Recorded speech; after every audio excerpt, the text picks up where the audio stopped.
Hello, citizens of Gotham. My name is Graham Elwood. You're watching the Political Vigilante live on Thursday, October 15th, a little after 4 p.m. Pacific Standard Time. We're going to be having Vanessa Beeley on the show in a minute here. She has uncovered a lot of stuff about the white helmets and, of course, is being smeared and targeted, just like Julian Assange. Speaking of smeared and targeted, I was going to put this out on my Twitter today, but I can't because my Twitter's been locked. Jimmy Dores has been locked, and so is Ron Placone's. No joke.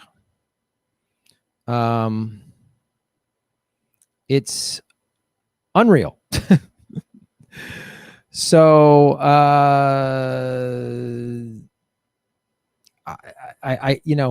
can't even. Kind of knew this was going to happen at some point, but here it is. I cannot go on Twitter at all. It's all over the world. Oh, Twitter's just done. Everyone is down. All right. Well, I guess that's one thing. Yeah.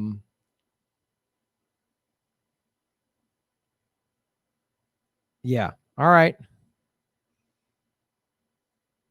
Hello, Backyard Truth to Tweet. Kate, hello, everybody. Dimitri, Anthony, Blaze Silver, Wolf, 68791C. What's up, NYC? Victoria, Kimberly, Mariana, Stacy, Paul, Harry C. Smith, Robin. Yeah, I do not know about Minds.com, but maybe we got to do that. Everyone else is locked out. Okay.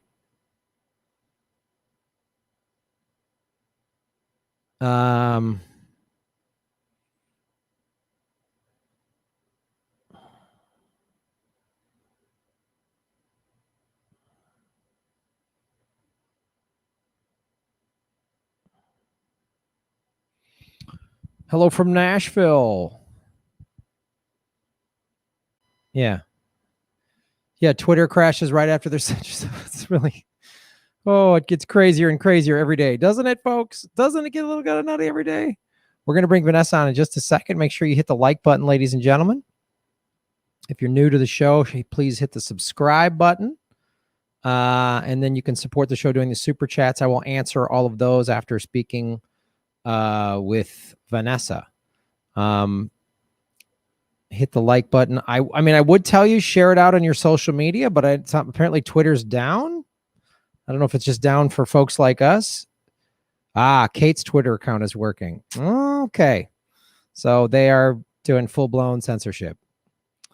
It's weird that Twitter, which has a guy from, I think, British intelligence on their board, is involved in this. That must just be a tech glitch.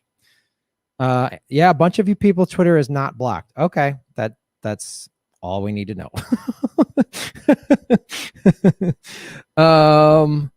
Right on. Okay, folks. Well, let's bring Vanessa on the show, and we're going to talk. This guest was referred to me by Whitney Webb, who we've had on the show numerous times. Whitney does amazing work, and so I've just got turned on to some of Vanessa's work, and we're excited to have her on the show. So let's bring her in. Hey, Vanessa, how you doing? Can you hear me all right? Hi, thanks so much for having me on. Yeah, I can. Okay, great. Can you hear me? Yes, I can. Let me just make sure everybody in the chat, can you hear Vanessa? Okay, everybody, just give us a heads up. Since, indie media, my producers are just people in the chat telling me if things work or they do not. So before we get into the interview, let's make sure all the robots are talking to each other correctly. Yeah, all right. Everybody says sound. Okay, cool. All right. Yeah, I'm gonna have a sip of water myself. Okay. Yeah, I completely miscalculated the time. It's actually 2 a.m. here, so forgive me a little bit. When I accepted it, I was kind of like, yeah, they must be about 7 hours behind. And then I checked it this afternoon. I was like, what? Well, you said yes to that, and I was like, I thought she was in the UK, but all right, yeah, I don't know. Maybe she's No, somewhere. Damascus. So I'm even further ahead. I'm like 10 hours ahead of you. You're in Damascus right now. Oh my goodness. Okay, well, you are amazing for being up in the middle of the night to do this show for us. So we'll get right to it so you can go back to sleep. I feel bad. Well, this is the life of indie journalists, folks. I think Exactly. Dealing with time zones. a daily like math conundrum. I'm like, well, no, wait a minute. It'll be this time here. Wait, what time they want to wait? I'm always trying to figure out. Yeah, I know. Me too. I quite often get it wrong, so you were lucky actually. I figured it out. Oops. You might also get cats and dogs and whatever coming into shots. All right. That's cool. I'm all down with that. We've had others on the show, like Ron Placone is always on the show, and his cat Lucy like waits till he starts going live, and that's when she makes it gets known. Interested. Yeah, I know. Suddenly it becomes her broadcast. So all right, here we go. Everybody watching, hit the like button. Hello, my name is Graham Elwood. You are watching The Political Vigilante. We are joined by a very special guest, a journalist and activist who is currently in Damascus, Syria, Vanessa Beeley. Vanessa, thank you so much for, I know it's an odd where you're at, but I appreciate you getting up basically in the middle of the night or just staying up all night. I don't know how you're doing it, but to be on the show. No, thank you so much for inviting me on. So I just, for some of our audience who might not know who you are, I want to share your Wikipedia page because it's yeah, exactly. I knew you'd find it funny.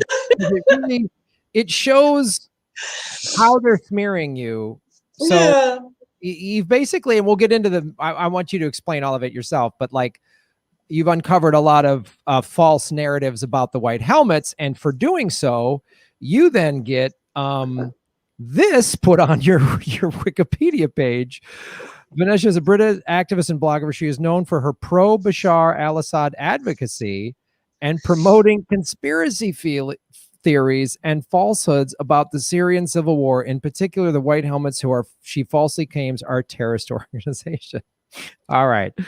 I mean, nothing gets that quicker than when you call out the war machine. Oh man, do they come at you? So why don't you tell everybody, like, give us what you have uncovered over the years with the white helmets that has now brought about the ire of the American empire and its allies. Well, basically, I mean, I actually wasn't the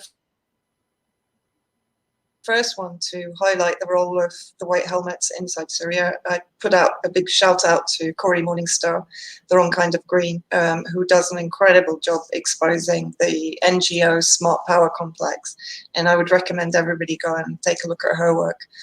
But actually, I started to gradually look into what is effectively, in my opinion, a UK-US intelligence construct, which was created in 2013, incubated in Turkey and Jordan, not inside Syria, I hasten to add. And then basically, it's a group that was embedded exclusively in the terrorist-occupied areas inside Syria. By terrorists, I mean Al-Qaeda-dominated groups. In Aleppo, for example, they were being filmed with ISIS, with Daesh, which of course is the big pretext for the US in particular to have a military footprint inside Syria is its war against ISIS.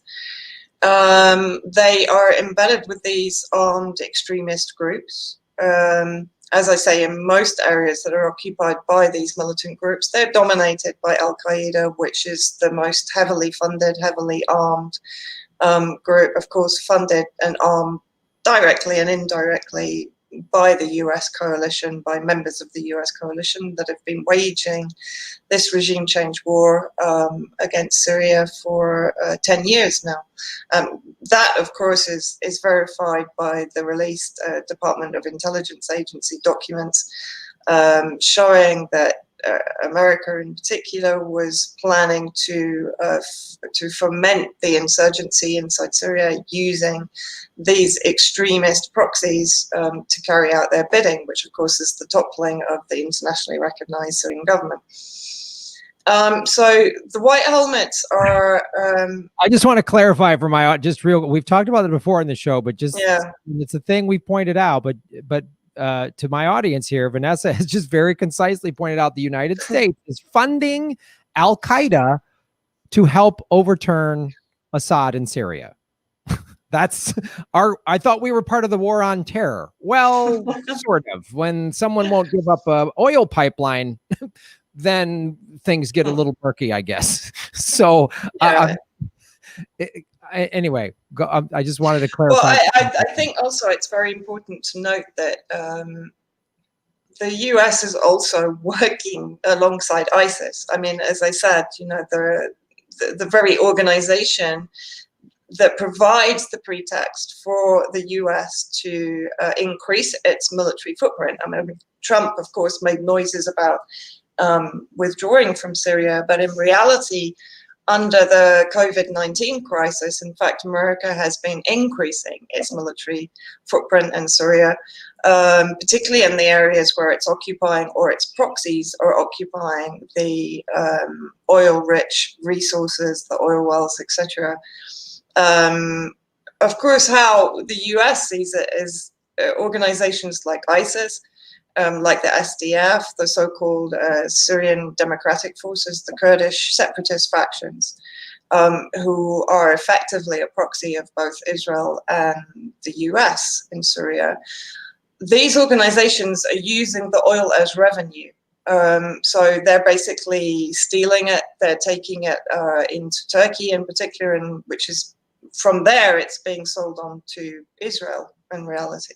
So the US is effectively using Syrian oil to provide revenue for its proxies. So they don't have to pay ISIS and the SDF to do what they're doing because they're taking millions, if not billions, in oil revenue. So this is an important factor in this entire narrative, of course. That the US is there in Syria to effectively wage this war against ISIS.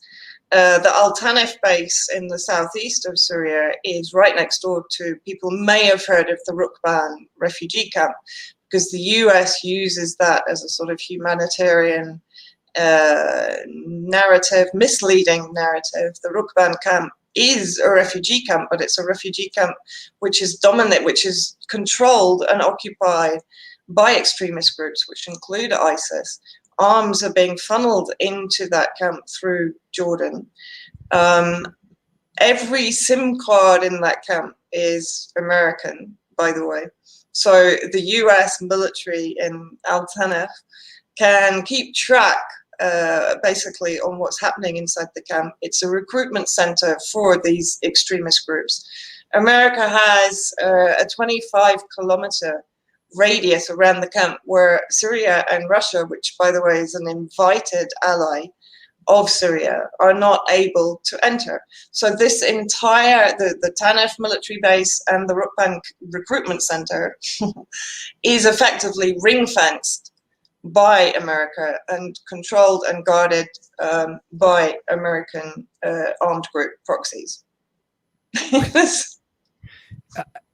Yeah, and it's like, it's another reason why the Democrats will never go against Trump for his failed campaign promises of like, he's going to pull us out. And he even talked about it like last year, he's going to get out of Syria. The Democrats will never go after him for this because they're like, well, no, that's actually, we're okay with him keeping all of this military and stuff in there because both parties in this country are all for war. I mean, it's, well, and Kerry, I mean, if we go back to September 2016, Kerry participated in a closed session in the UN, during which he spoke with the leader of the White Helmets, Raid Saleh. And during that meeting, he effectively, I can't quote him absolutely, correctly, but he basically said they expected ISIS to get strong enough to overthrow the Syrian government. So clearly, this is not a statement from a foreign secretary who wants to see the defeat of ISIS. This is from a foreign secretary who basically was hoping that ISIS would storm Damascus, overthrow the government, and enable the US to impose, of course, a regime that would be compliant to US-Israeli policy in the region. Which is all, if I'm not mistaken, all the US wants to take this pipeline through Syria into Western Europe, whereas Syria and effectively, of course, one of the reasons why this entire war started was that President Assad, quite rightly, in my opinion, refused the Qatari-Turkish proposal for a pipeline, which of course was backed and promoted by the US and the US coalition, so the UK I would include. The UK, in my opinion, is the brains behind this operation. They are the intelligence behind this operation, as the latest leak of UK Foreign Office documents has revealed. They came out released by Anonymous, same Anonymous that released all the documents about the Integrity Initiative, which was last year. A few weeks ago, they released these leaked UK Foreign Office documents, which show the extent to which British intelligence has been promoting the armed groups, providing media coverage for the armed groups, providing protection for the armed groups through whitewashing them, through various NGOs and organizations that they're funding, in order to misrepresent the conflict in Syria and to obviously influence public consensus in order to manufacture consent for further military adventurism in yet another global arena, where, of course, they are attempting to destabilize, to foment insurgency. I mean, back in 2009, Roland Dumas, the then French Foreign Secretary, in 2013, he told interviewers that the UK had approached him in 2009 and had told him that this is basically what they were planning to do. Right, so this is not the conflict in Syria is not something that organically erupted out of what many people will term a civil war. No, I mean, this was being planned way back. If you go back to the communications between Bush and Blair in 2003, Blair was very clearly saying, let's try to develop a different relationship with Syria. Let's try and avoid what we had to do in Iraq. Let's try and avoid intervention. Let's try and basically court President Assad, which is what they did.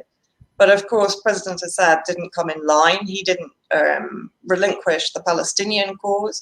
He didn't demand that Hezbollah quit Syrian territory.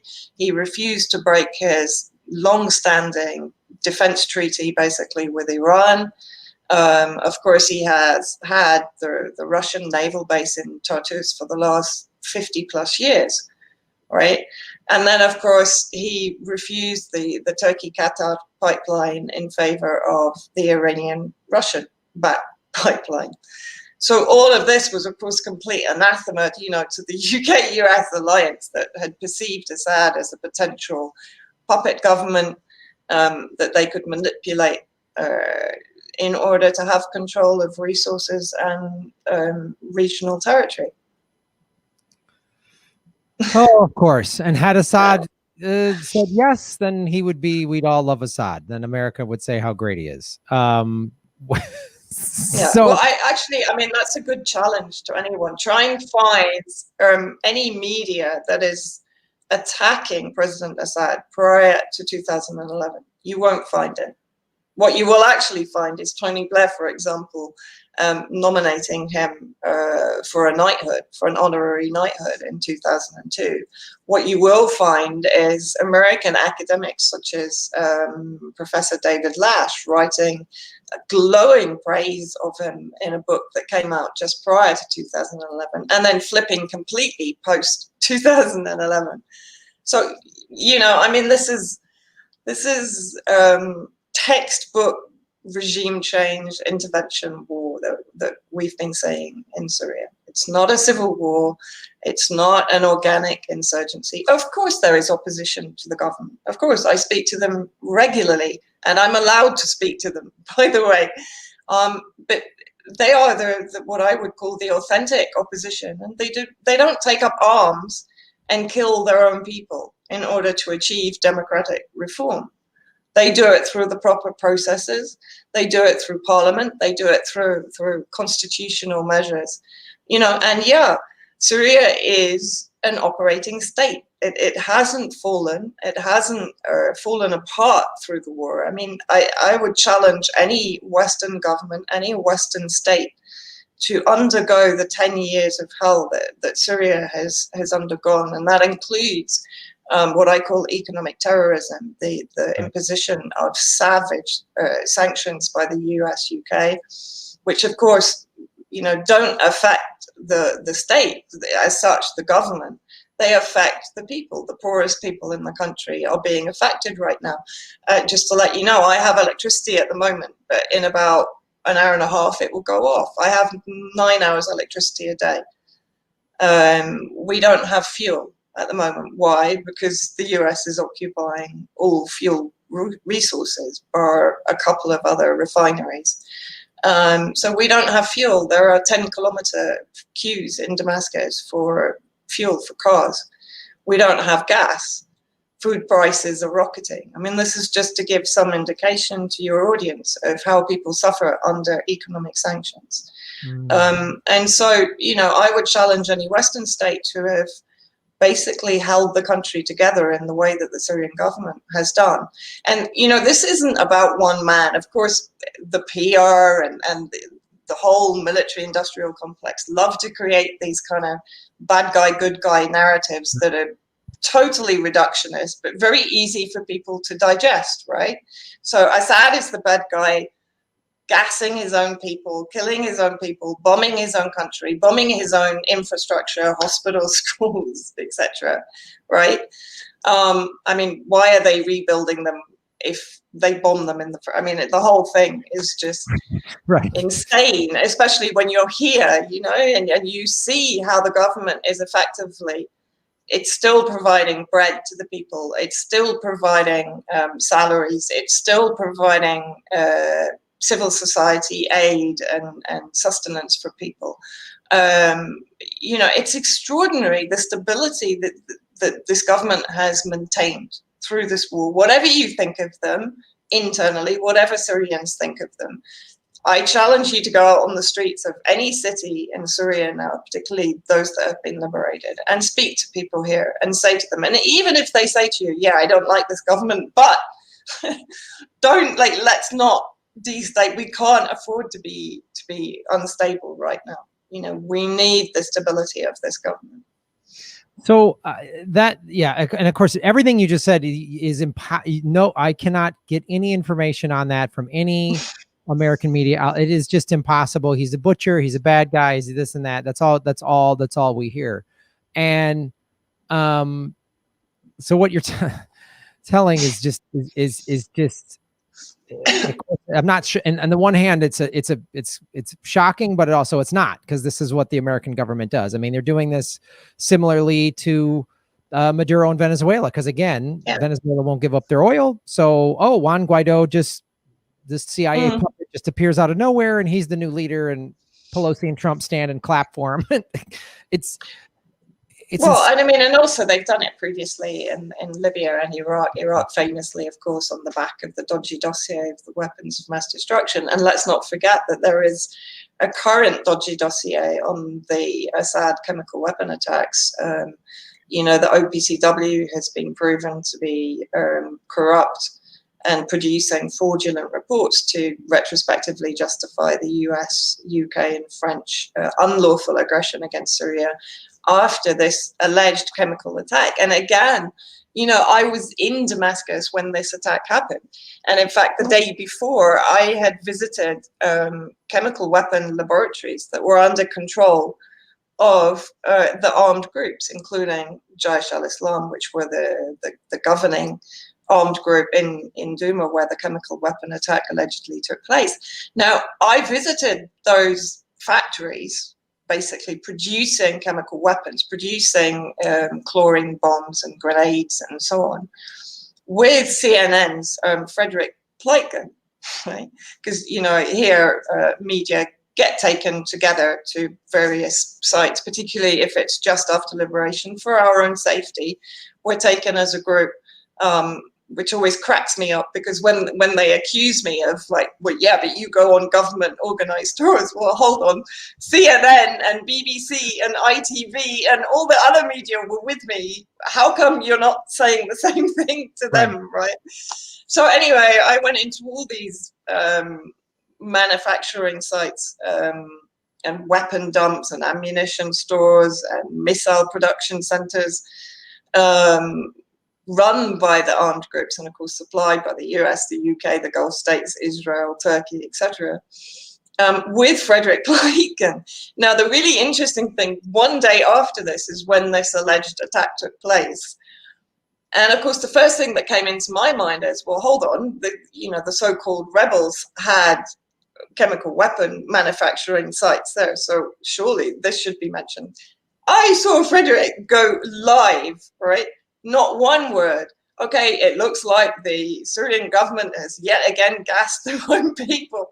So I went at him on Twitter. Of course, he blocked me immediately everywhere.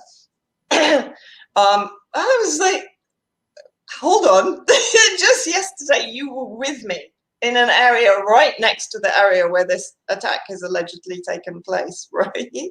We even saw cylinders that were exactly the same as the cylinder that was photographed famously having come through the roof and landed on the bed, and the bed didn't collapse and the ornaments didn't fall off the wall, right? And so now, of course, fast forward, of course, at the time, because I was saying this was a fake, this was a staged event, I spoke with civilians in the area, I entered the hospital, all this kind of stuff. And I said, no, come on, this was staged. Nothing happened here. It was not a chemical attack. And this is what I was being told by medical staff, by civilians. I mean, civilians were back out on the streets, setting up little markets, right? If this had been a sarin attack, they'd be dead. Right, so this is the insanity of these narratives. And of course, then everyone started calling me a conspiracy theorist and, you're just a pro-sadist and all this kind of stuff. Fast forward, of course, and now the OPCW experts and analysts have come forward and said, this report doesn't actually represent what we said. We basically said there was no chemical attack. I mean, I'm very much sort of reducing it down, but people can go and read about their statements and their testimony at the Courage Foundation. Grey Zone have been reporting on it. Jose Bustani was supposed to speak at the UN Security Council about a week ago. America and the UK and I think Germany and a number of other countries actually prevented his speaking. So the Russia's presidency of the UN Security Council this month, he had to revert to his national capacity to read out the statement from Bustani, which basically was saying that why is the OPCW not giving airing to the analysts and experts that are questioning and challenging the report, which is effectively saying there was a chemical attack, right? So, I mean, it's and of course, the fact that the OPCW is proven to be corrupted, compromised. It is funded by the majority of the states that are attempting regime change inside Syria, of course. It also then has to cast serious doubts on previous alleged chemical attacks, that were justified or were corroborated by OPCW information. And of course, we come back to the White Helmets, because the White Helmets are the group who, alongside Jaish al-Islam in Duma, produced the images that went viral immediately across all mainstream media, and that are now proved, even by a BBC producer, by the way. Riyam Dalati actually tweeted out that the bodies were rearranged, that this was a staged event, right? So this is a BBC producer that is putting this information out. Of course, he went dark very, very soon after this. He disappeared from Twitter. I think he's back on now. But, the BBC is doubling down on that propaganda. I mean, this is extraordinary. Unlike the weapons of mass destruction, what we're seeing in Syria is the exposure of the entirety of this propaganda campaign against the Syrian government and the Syrian people being exposed real time. It's literally being exposed as it's happening. And yeah, the propaganda machine is so powerful. But more and more people are starting to wake up and come to like follow you and shows like mine and stuff like that. But so when you first started covering this, were you working for the BBC, or how did you first start? No, never. No, God, no. I've never, ever worked for a single kind of mainstream outfit. No, I mean, like many of us, really, I guess I started off as more an activist. I mean, I had a sort of background in Middle East politics through my father, who was a British ambassador and a long time advisor to various governments on Middle East affairs, and who was pro-Palestine for the majority of his career and lectured on the conflict, or rather the occupation of Palestine, even after he retired. So I kind of grew up in that environment. But it wasn't until 2012 that I went to Gaza, Palestine, for the first time. And of course, that's where I met a dear friend and colleague, Eva Bartlett, who is also under attack by the BBC at the moment. And we were both there in November 2012 when Israel started bombing. And basically, my development, if you like, into being a journalist rather than just an activist came from there. And then I started to see what was happening in Syria, and I entered Syria probably, for the first time in July 2016. I had tried previously, but it's quite difficult to get visas, and particularly at the height of the conflict in 2014-15, it was quite difficult to come in. But in 2016, I came in with a US peace delegation, and I actually met with President Assad with the peace delegation. Of course, this is also kind of used against me, and sure. The Times, in fact, published 4 articles on one Sunday attacking myself and the academic working group on Syria, media and propaganda. And of course, they took the photo of me standing next to the president, but I had about 10 members of the US peace delegation standing with us, but they cropped down the photo to just be me and President Assad, none of the members of the peace delegation. I mean, heaven forbid a delegation goes to a war-torn country to actually foster peace. I mean, this appears to be, a crime according to Western media. Well, it's a similar tactic. I mean, when Tulsi Gabbard went there, yeah, exactly, on the Foreign Relations Committee, and she's like, "I'm not in favor of regime change wars." All of a sudden, she loves Russia. God and Russia and bombing and whatever else. She's like, "No, I'm a veteran. I saw friends of mine die in a regime change war in Iraq. I don't want to see this happen again here." They use the same. It's the same playbook. One of the reasons I wanted to have you on the show is like, I applaud you for doing this work, and you're in Syria, and you're being targeted. And obviously what's happening with Julian Assange is pretty alarming to anyone of any journalist. And I'm amazed that, these corporate journalists should be screaming from the mountaintops about this, but they don't care because they're just mouthpieces for these, oligarchs or whatever. And you know, it was I learned about Serena Shim, who uncovered Yeah, the, terrible. you know, and she uncovered, I The believe, Turkish. the She what? uncovered Turkey. Well, Yeah. Turkey and Western NGOs were smuggling weapons and terrorists into Syria via the Turkish borders, basically. And she was, we Using suspect American she bases, was murdered. correct? She was, Yeah. yeah. She was working on the Turkish-Syrian border. I think she was in Kobani, which is the renamed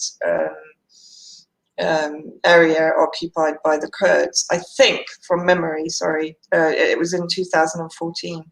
But definitely, she was exposing the fact that weapons and militants were being smuggled across the border from Turkey. And of course, inside Turkey, you have Gaziantep, which is effectively the intelligence center for the US and the UK in Turkey. It's also known as the Jihadi Express because it's where all the ISIS recruits from Europe and further afield come before they enter Syria. So, yeah, I mean, I remember learning that she uncovered that, and obviously had this very sort of mysterious car accident that nobody Yeah. wants to investigate what they're doing to And Julian she's an American citizen. Yeah. She's an American citizen. But America has never looked into her death. Ever, not once. They don't even mention her name. I didn't. No. I had to find out about her through Susie Dawson, like, because it's no. You don't just know who she is. So my question is, like, all the ways that they're targeting you and smearing you because you're uncovering the truth about Syria. I mean, are you worried, Liv? I mean, obviously, I guess you might, I mean, Damascus might be the safest place for you. I don't know. But I was going to say, I mean, I'm probably in the safest place, joking apart. Yeah, I mean, I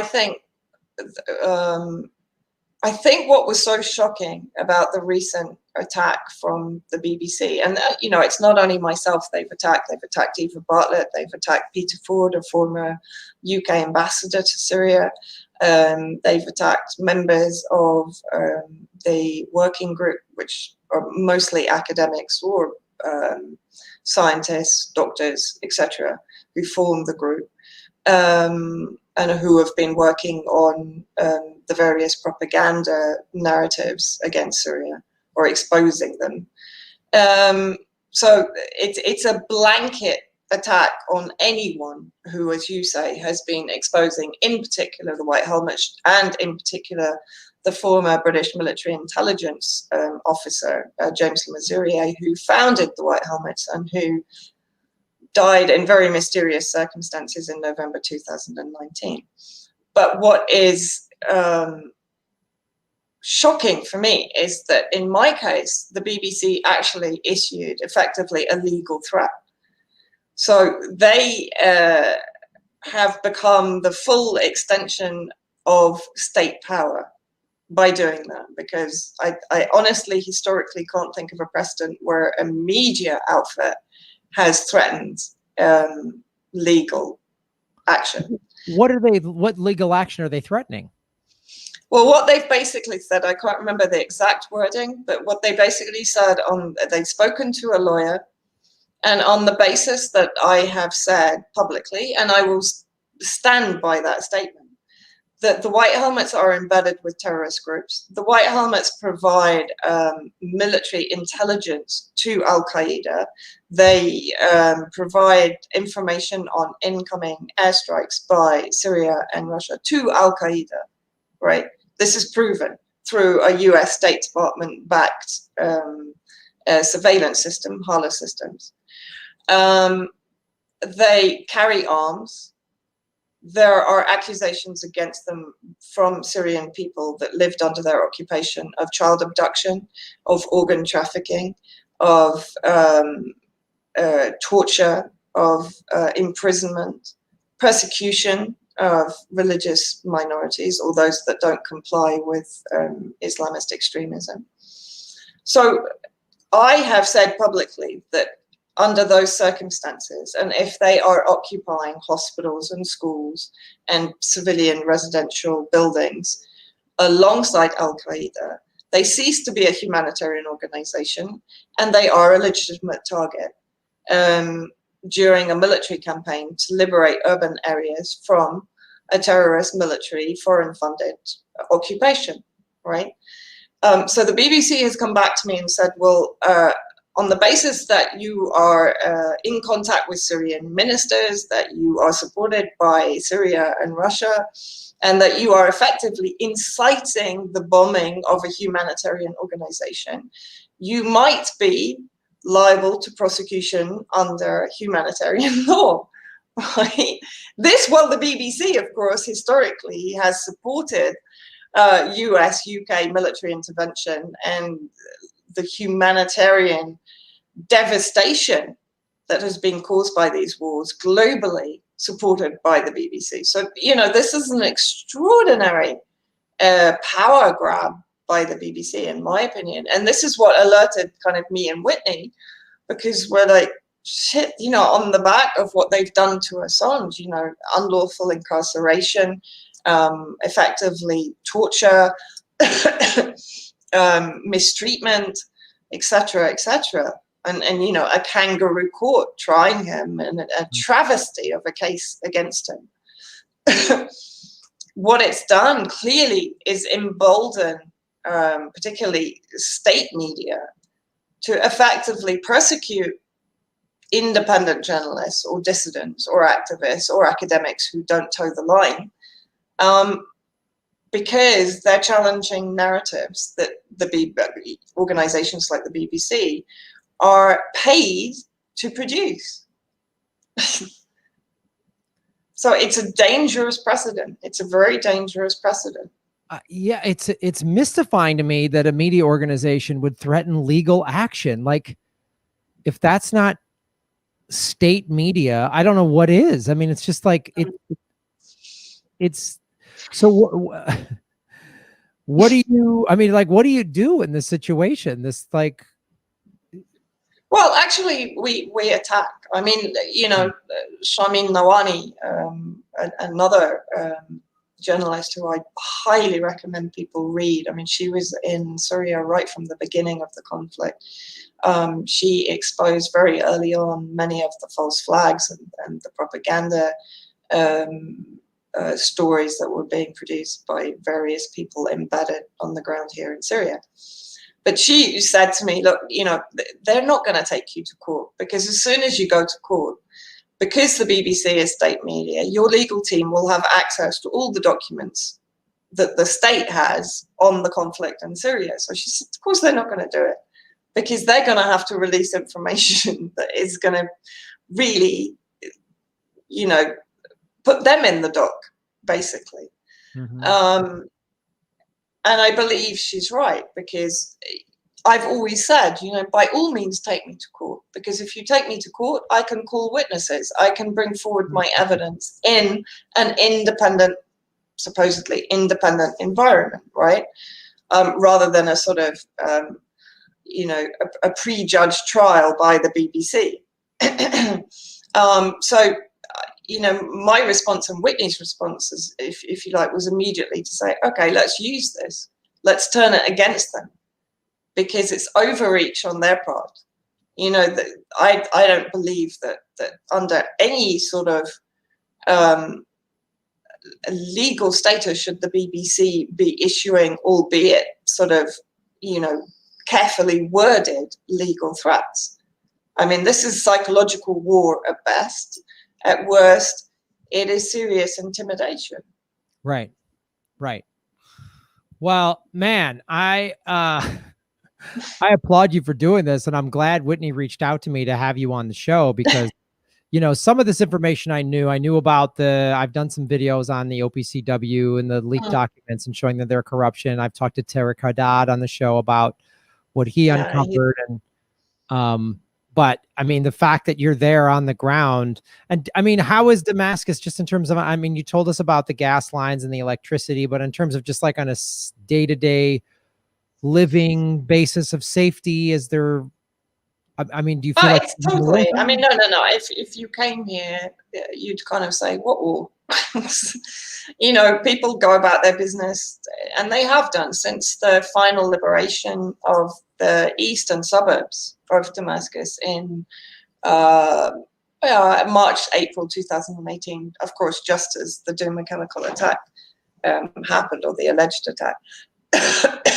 Since then, basically, all the checkpoints pretty much have been removed. There used to be a lot more military checkpoints, of course, because there was always a threat of suicide bombers coming into the city itself and self-detonating, which did happen while I was here in 2017. They entered the courthouse and detonated and killed a huge number of people.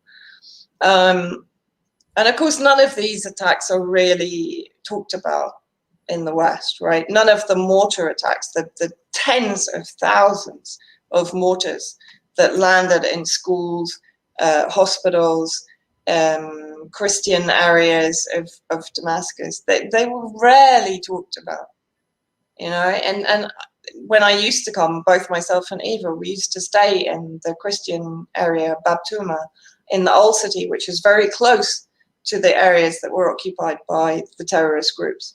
And we regularly used to, you know, get out of the taxi and the next minute a mortar would fall in Bab Tuma Square. This was common occurrence, right? But it was never mentioned, the number of children that lost limbs, arms, legs in these attacks. I was there when they attacked, just as kids were leaving school. And a huge number of kids were killed. One girl lost her legs in that attack. You know, and these attacks were never, ever spoken about. But now, if you come to Damascus, I mean, if you go to the old city now, it's almost like you're in Paris or London. I mean, you know, the bars are all open. People are dancing until 3 a.m. You can see the effect of economic sanctions, as I say, because you can see the queues for fuel, etc. But as far as movement, safety, security, no, it's complete. And I also have to say that even coming here during and being on some or close to some of the front lines on a number of occasions, I never felt insecure, because actually the Syrian army, and this is what sickens me about the narratives in the West from the media, is those media that do come here and they are given a visa and they are given escort, and yes, they are given protection and security because it's a war zone, right? Me personally, I'm really happy the Syrian army is with me. Right. Because there's a strong chance you're going to get targeted. There's a strong chance you're going to get kidnapped. There's a strong chance, you know, there's a number of things that can happen to you. You can stray off into territory which is actually occupied by terrorists, right? Because the proximity, I mean, at one point when I was visiting towns in northern Hama, for example, from a local restaurant, you could see the Nusra Front checkpoints. They were only 200 meters away from me. And the actual Nusra Front encampment was only 500 meters away from me. You could literally see them. If you look through binoculars, you could see Nusra Front moving around. So in my opinion, the Syrian army, and I have seen them put themselves between a journalist and snipers, or between a journalist and incoming fire, right?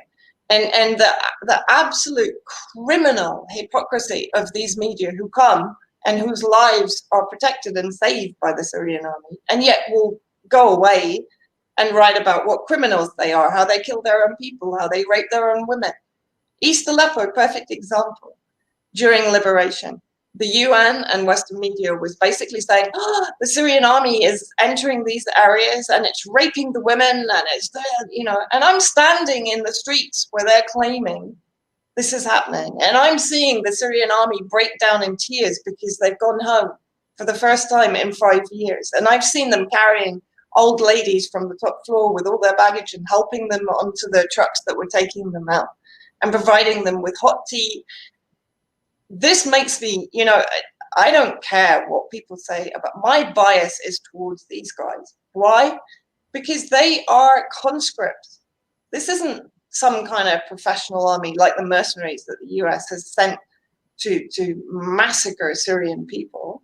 These are conscripts, right? Most of them are not professional soldiers. Most of them are just fighting to defend their country, their people, their families, their way of life, their culture, their secular coexistence, which of course the US would see destroyed, right? And an extremist regime put in place because that makes it easier to control. So the army is of the people. The people are of the army. There is not one family in Syria that you can visit that hasn't lost a relative in this war. Not one.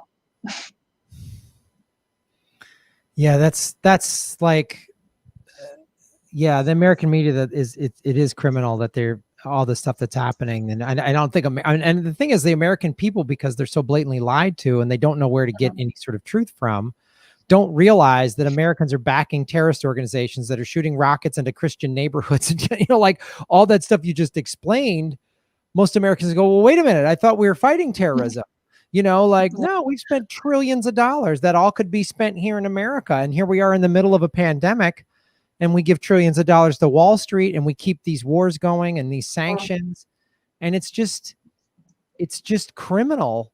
Like, and most Americans we don't have any idea. We just, oh, it's a Muslim country, they're terrorists. And we don't understand the like you say, the secular divisions and how they were working together. In many of these countries, they've been working together, and the American State Department comes in and makes sure that keeps everybody divided. But it's the same thing they're doing here in America.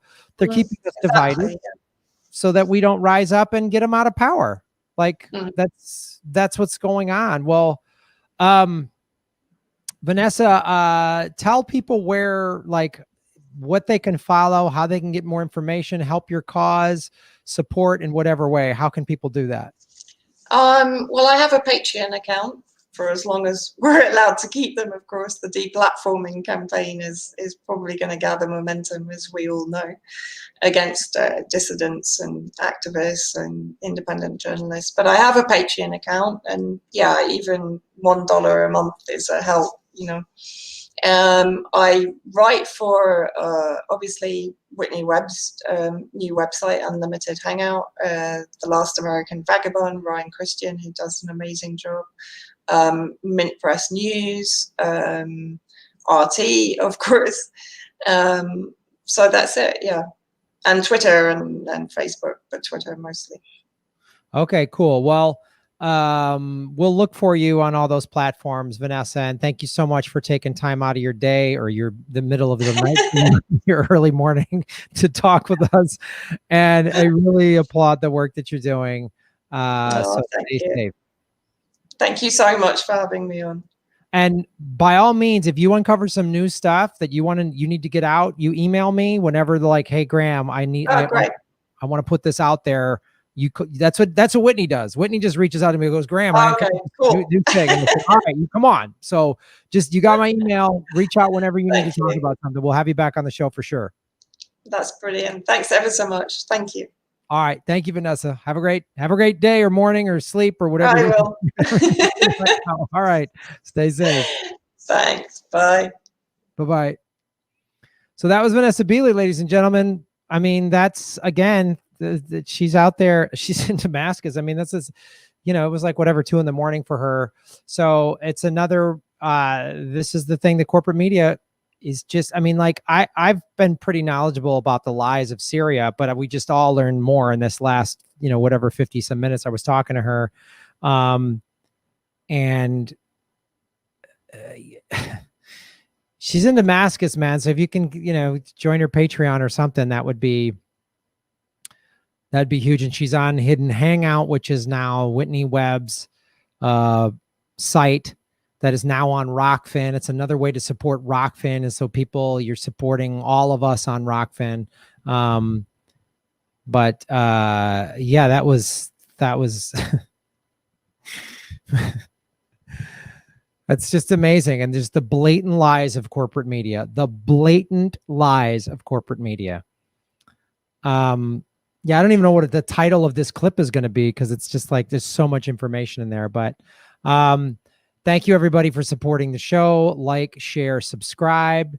And of course, I have a Patreon, patreon.com/Graham Elwood, rockfin.com/Graham Elwood, a blockchain cryptocurrency platform. The reason I've been talking about it for a year is because the deplatforming is starting. I've been kicked off of Twitter right now. I don't know if I'm going to go back on. YouTube has been throttling me. We're stuck at 73,000 subscribers again. We're at one of these sticking points. They're unsubscribing people. My goal is to get to 100,000 by the end of the year. I really want to achieve that, but I don't know. But the good news is we're over 10,000 followers on Rockfin. So, unlimited hangout. Yeah, that's what I mean.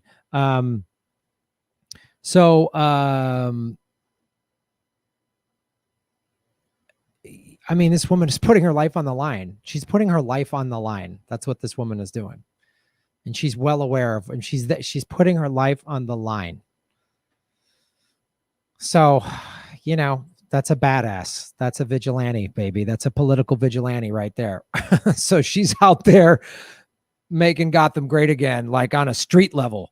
So, yeah. And I'm going to just keep trying to bring people like that on the show and expose what's going on the best that I can. So yeah, support everything that I'm doing. You know, I have a Bitcoin and Bitcoin Cash and Ethereum wallets. They're all in the show notes on the clips. And Coinbase. I have a Coinbase affiliate code. If you sign up for Coinbase and buy $100 of crypto, you get $10 of Bitcoin. I get $10 of Bitcoin. I think crypto is the future. Again, here's why I bring up crypto and what Vanessa just talked about. She's talking about the economic sanctions and how people in Damascus, and we've talked about this, you know, sanctions are an act of warfare, right? So that there's lines for gas in Syria and all this. What if everybody over there started getting on cryptocurrency? We just send them some crypto, and then like it changes things. It also shows why we got to get off of oil. Like, look at all the evil that's caused because of oil. Just everybody became self-sustaining. We wouldn't have any of this bullshit. So anyway, yeah. So thank you so much for supporting the show. Like, share, subscribe, do all that stuff. I got a Venmo. I got a PayPal. Thank you for supporting independent journalism. Boom. Shave your knuckles for justice. What's up, citizens of Gotham? Holy shit, that was amazing. We got 279 likes. Let's get the likes up to 336. I'll read some super chats. The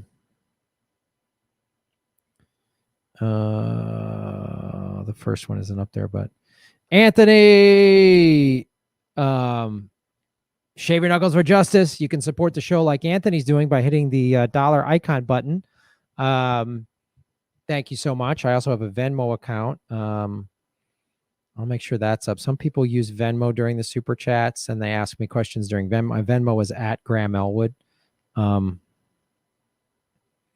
Just make sure nobody's done that. Okay.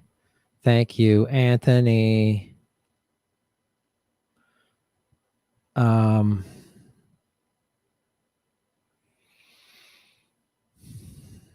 Also, Nail Flanagan, good to see you on the show. Thank you for supporting what we do. YouTube won't allow me to share this on Twitter, or Twitter won't accept it on their platform. Effed up, but you're obviously doing something right, Graham. And Vanessa, more power to you. Yeah, I know. I mean, you know, we had 300 some people watching that interview, which was great. But if I would have been able to put that out on Twitter and she retweeted it, we probably would have had 600 or 700 people. You ever notice whenever we have Whitney Webb on the show, we have like 600-700 people watching? That's Twitter. So they know what they're doing. They know why they're throttling us. They know how effective it is. They just want to stifle the message. It's like, yeah, I'm still stifled on Twitter. Anything that can reduce the message. And hello to everybody watching on Rockfin. For the last like month, I've been simulcasting on the Rockfin. Kate is our moderator. So if you get out of line, she'll take you out.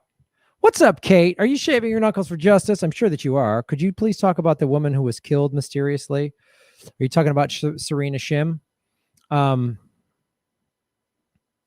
believe you're talking. Is that who you're that Vanessa and I started to talk about?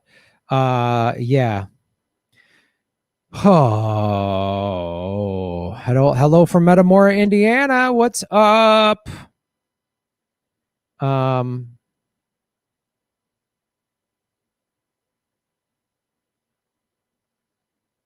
Twitter is down today, but some people are getting Twitter. I don't know.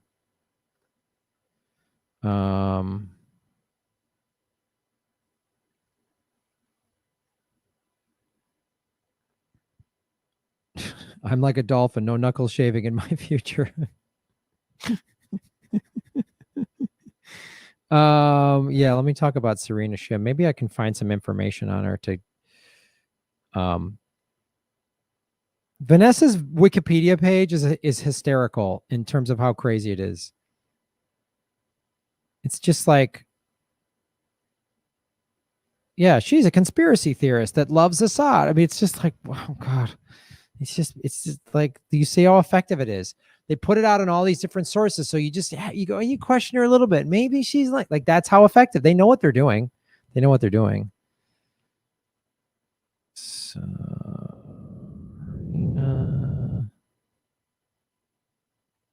Serena.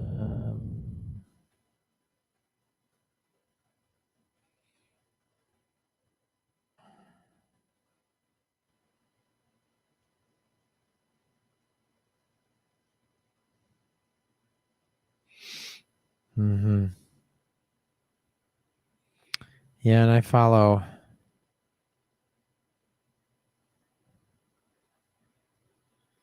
That's how you spell her name. Okay.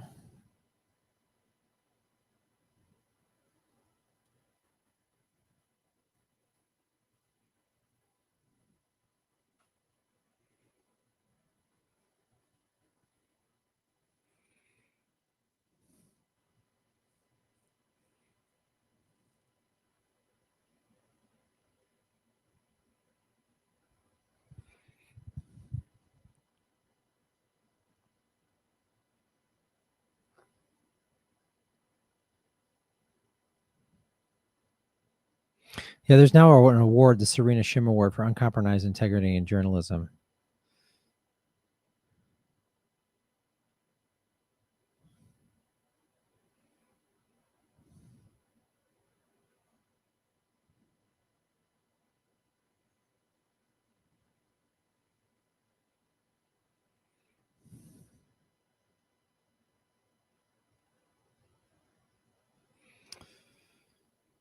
All right. All right, everybody.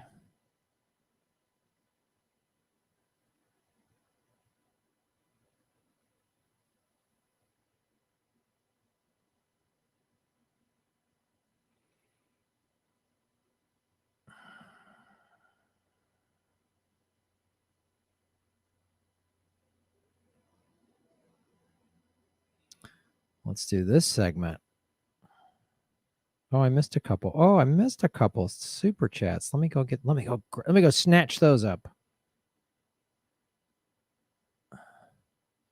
Melissa H, what's up, Melissa? Shave your knuckles for justice. Oil and religion and minerals, the root of much evil. Yep. All comes down to money, and then they use religion to manipulate people. And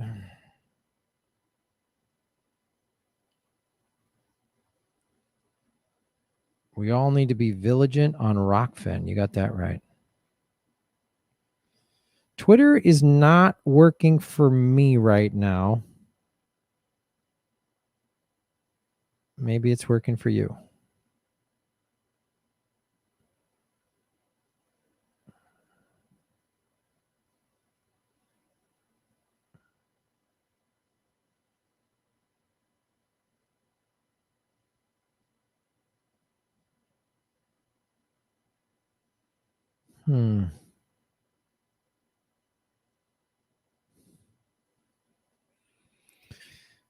Boom, Melissa. Let's read some more super chats, ladies and gentlemen.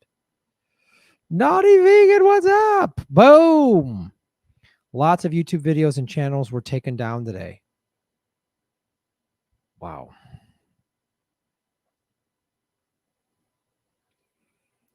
Yeah, Dore has stepped up for a comment for the layman. Jesus.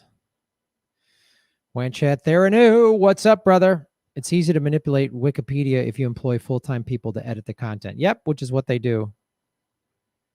Jimmy on Fox the other night, Carson called him a lefty. Love it.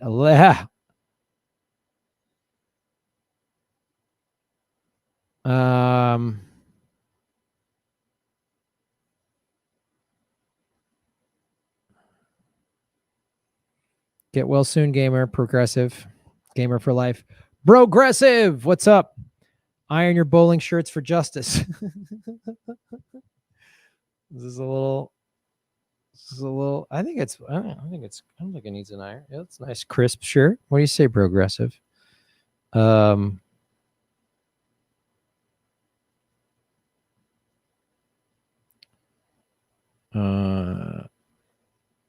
Gamer for life is still in the hospital recovering. Show Gamer some love. Hope you're better. Get well soon.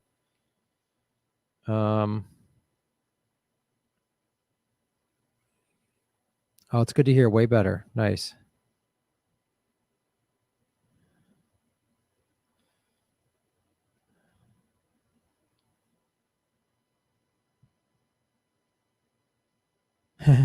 There's no such thing as neoliberal centrism. Neoliberalism by its nature is right-wing ideology. Yeah, that's pretty accurate. Yep, can't send the live link. Twitter won't let you. Of course. Jesus. Alan Flynn, what's up, Alan? Do you think America will end up in full lockdown? Oh, I think they're gearing us into some sort of chaotic civil war thing to justify then a martial law. And they might use a COVID spike to coincide with that. I don't know. They definitely want to get to martial law. That's like, this seems to me. Excuse me. Oh. It definitely seems like that's their end game. The U.S. has 64,000 new cases today. Yeah.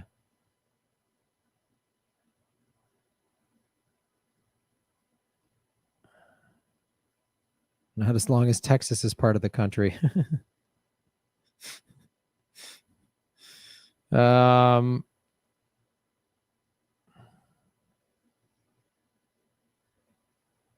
93-year-old dad went to the hospital yesterday waiting on an update from my sister. Oh, truth to tweet. I hope your dad's okay. Texas can't legally secede yet. Colorado can because of weed. Yeah. Interesting. What up, Graham? Second time I've been unsubbed. Yep. That's all of you. Make sure you're subscribed. If you're like, I didn't get a notification, they might have unsubscribed you. They might have unclicked the bell notification button. Remember that time the centrist was pushed to the left? Me neither. That's never happened. I know.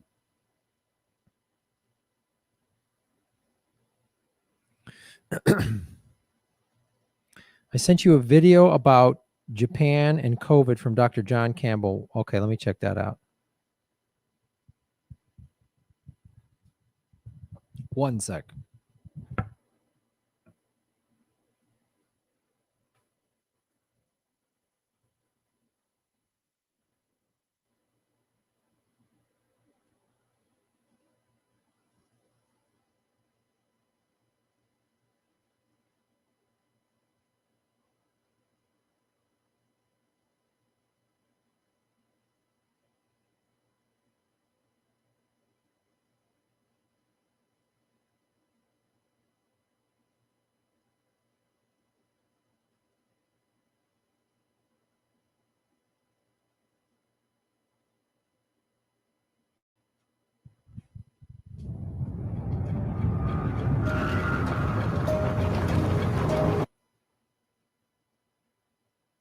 All right. I don't see that one. I see the Attenborough one you sent me.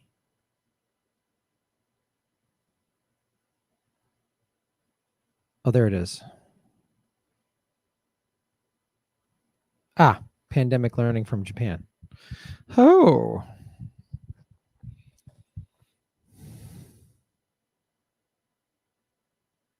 Die. Oh, God. Oh no! That was the morning. Well, welcome to this video. So it's often said that if you are wise, you will learn from your own mistakes. But to be wiser still is to learn from the mistakes of others. I don't do too well on either of those personally.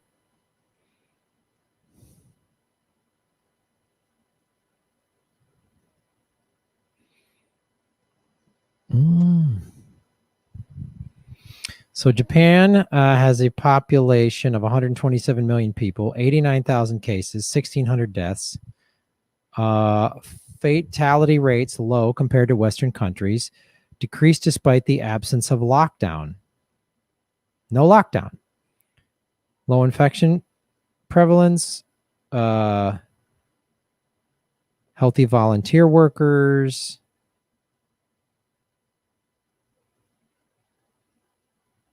Results. Wow. This is a 50-minute video. Yeah, I'll watch this and go over it. This is really interesting, Wanchat. Thank you so much. Here's the thing I've talked about. Diet, right? So why is the obesity rate so low in Japan and the U.S. and high in the U.S.? Japan has a 3.6% obesity rate. America has a 32% obesity rate. The BMI over 25, 24%, United States, 65%. The average person in Japan consumes over 200 fewer calories per day than the average American. Drive less, walk more, use public transportation. Wow.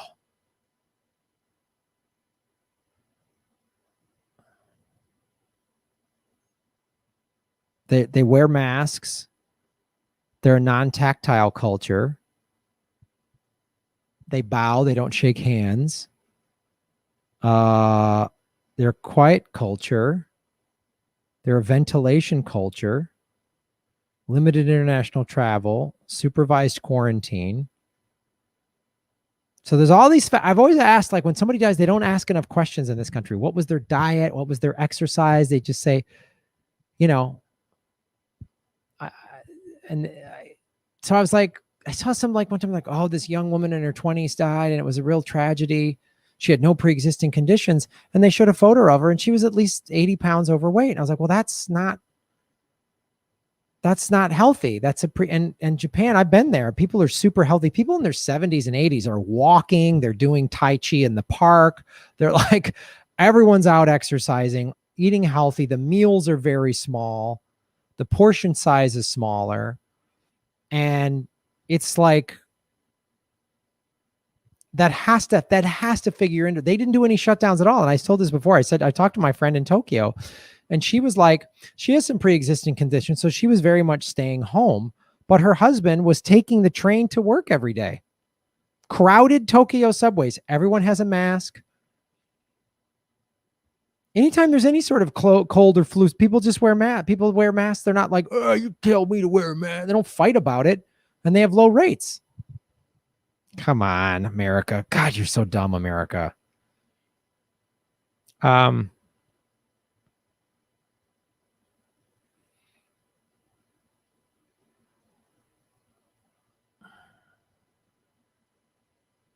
Yeah, let me go through this WAN chat and put it and do a whole segment. This is, I want to watch this whole video. There's no time to do it right now, but dude, thanks for sending this. Because this is a good thing to talk about.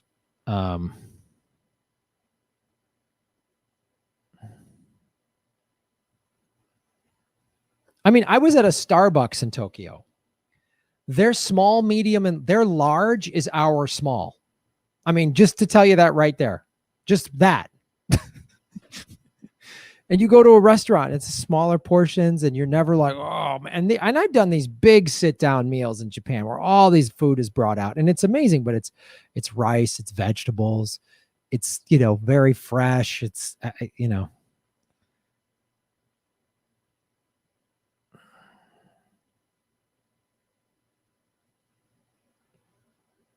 Yeah, bowing to a person is a sign of trust. Well, Japan, yeah, they do eat meat, but Japan is an island culture. Japan specifically eats a lot of seafood. Anything that's in the ocean, they'll eat it. But they're not eating big burgers and red. They don't eat a lot of red meat. Some beef, some chicken, of course. But like big steaks and no.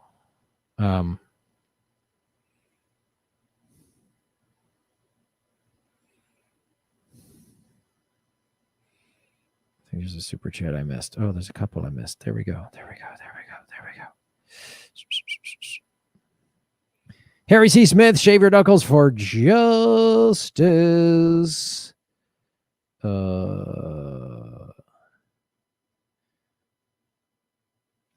Just before you started, Chris Christie announced he spent the last 7 days in an ICU and nearly died. Now he's telling people to take it seriously. My heart bleeds. Oh, man. That's just so stupid, America. Didn't happen to me. It must be fake. Oh, God. I haven't seen COVID up close. I haven't seen anybody with it. I haven't been in any sort of hospital situation. I don't have any close family or friends who've gotten it. I know like a friend of a friend who got it and they said it was brutal. I don't need to like have it myself to go, oh, maybe I should wear a mask. It's just so dumb. The non-maskers, I don't get it. I just told you in Japan, in Tokyo, a massive city, everybody wears masks. And they don't wear it and not cover their nose or put it on their chin or think like, ugh. They wear it. They cover their whole face.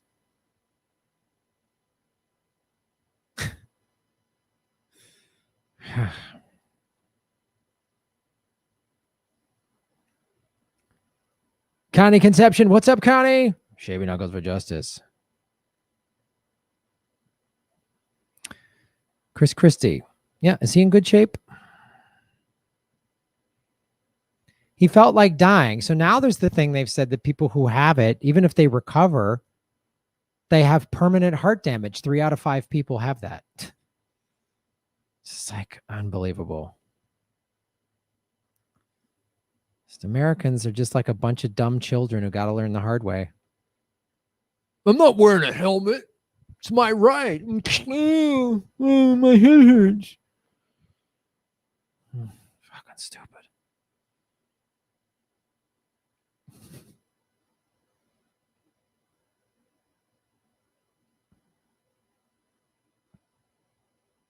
Oh. Kobe beef comes from Japan. Fattest steak there is, Graham. How about that? Again, they eat small portions. You can't argue with these statistics. They don't eat a massive, it is fat, but they have a small portion and they always have rice and vegetables with everything. If you eat a fresh salad with just about everything, that's good. If 50% of your meals are like raw, fresh fruit, raw food, that's good for your body. It helps you digest it, all that stuff. If you just go meat and potatoes, sumo wrestling, Graham, see? Yeah, these guys that are deliberately, they don't walk around. That's for their sport. They want to put on that weight for that sport. But the population, which is not, the majority of the population are not sumo wrestlers, don't have those types of bodies. Oh, they have an irritated fish diet mostly. Yeah. They don't have heart disease and diabetes like Americans.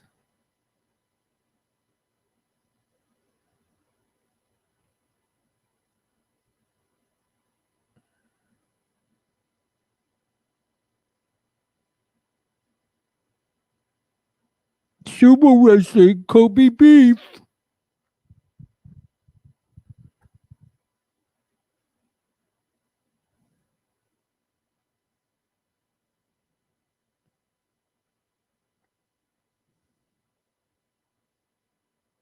What about Samoans? Yeah, that's a body type. It's like that. If that's your genetic body type, that's okay. But it's a lot of Americans who are not Samoans who then are aspiring to be one. It's unbelievable. Just argue to the end.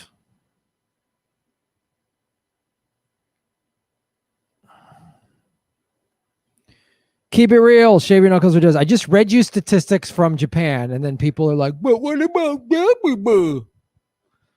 Oh, God.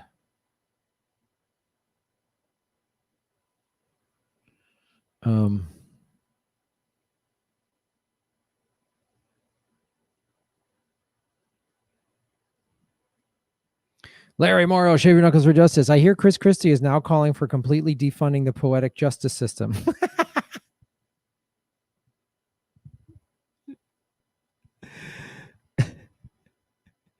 That's funny. I saw Doc on sumo wrestling, and they all start as these very fit, muscular athletes. They train and eat. That's all they do. Yep.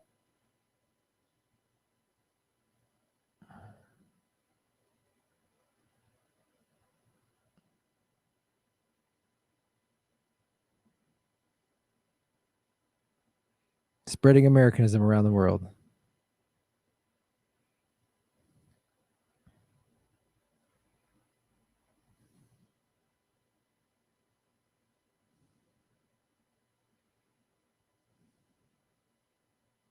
I'm not being racist, Kate Oli. Hey, fuck you. God, you guys be some fucking idiots today. I'm fucking gonna block some idiots. Not being racist. I'm just bringing up a point. Jesus Christ. Stupid. Must be fucking idiot day. We have this great interview, and then we got morons. Interesting. 337 likes. Keep it real. Shave your knuckles for justice. Sparky. Japan has the highest life expectancy. Wow, look at that. Look at that.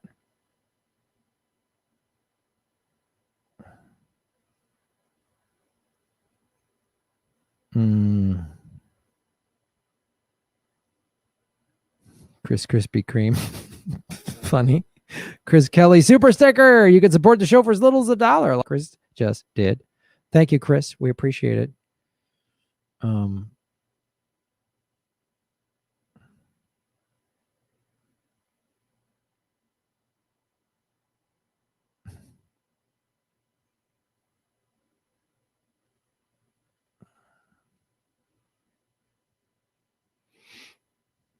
Literalism. Yeah, I know. That's the literalism. It's just like, it's just mind-boggling.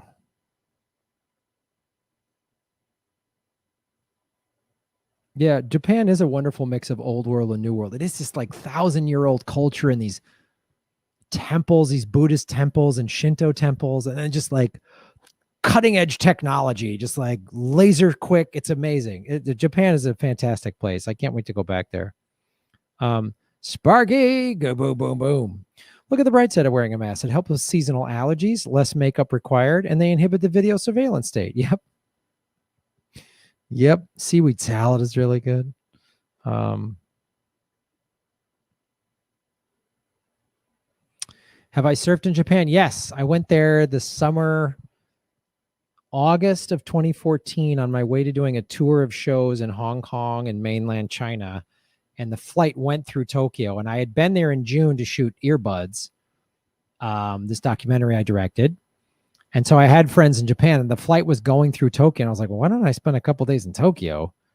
And saw friends there. And then a surfer friend of mine took me to surf in Kamakura, which was just, it was like a small day. It was like a knee-high day, but it was just awesome. The water was warm. Kamakura is this cool little surf town about an hour and a half south of Tokyo. And there's also, again, it's this hippie surf town. There's like these cool restaurants right on the water. And then there's like an 800-year-old Buddhist statue and this samurai village. It's just like unbelievable, man. No, I have not been to Fukushima.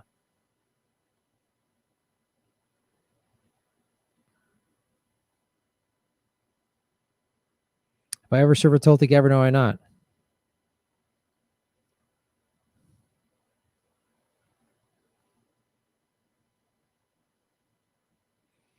Japan is also a bit racial because they are contained in an island. Too polite for you to really know, but real talk from people will tell you it's conservative. Yeah, I have heard that. I've definitely heard that for sure. What's up, Annabelle?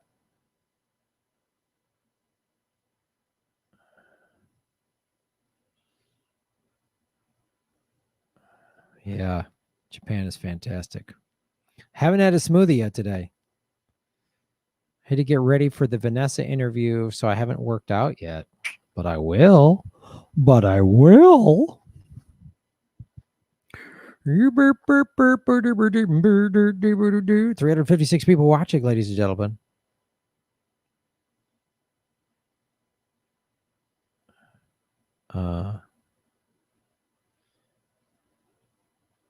Okinawa is similar to Oahu. Oh, wow. I didn't know that. That's cool.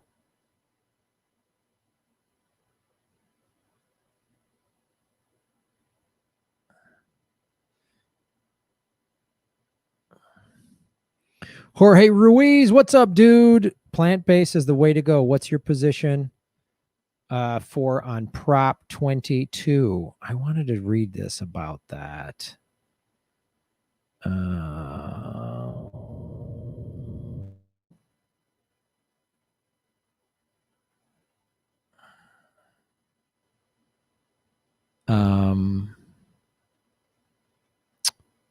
got an email.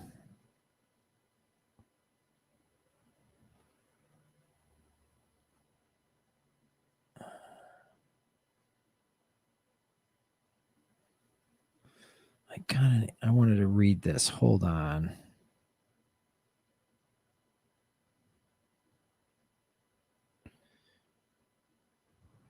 I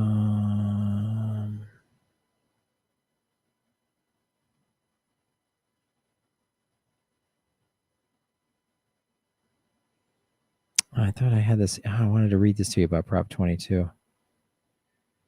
Hold on.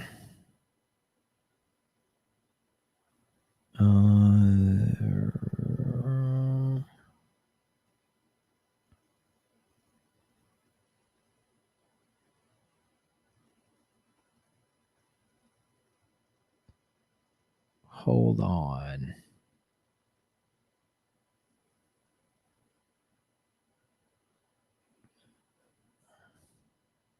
God. All these websites just got so much bullshit.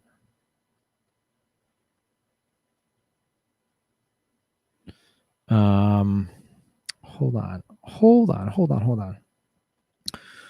I've got to talk about this. Major Twitter outage going on. Okay. Let's go. I put it here.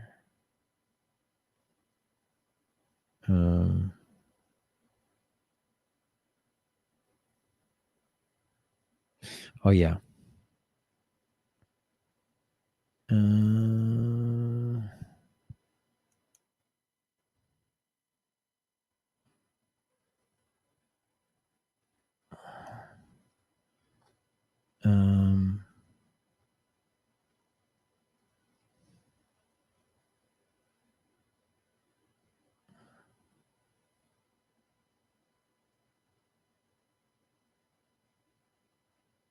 Hold on. Here we go.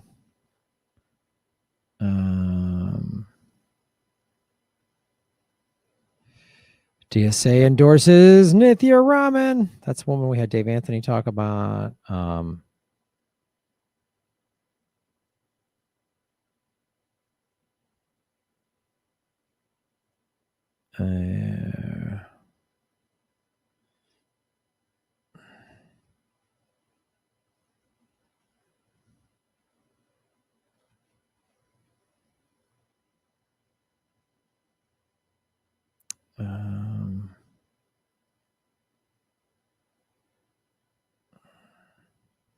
Hold on. God, I'm sorry. This is taking so long.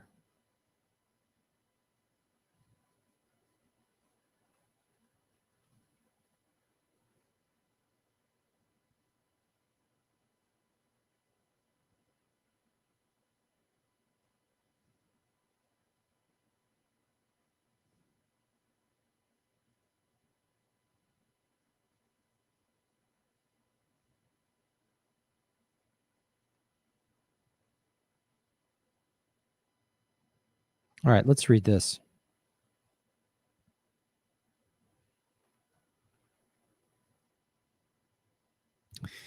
Hold on. Shit. Plant-based is the way to go. I'm just getting more information on Prop 22.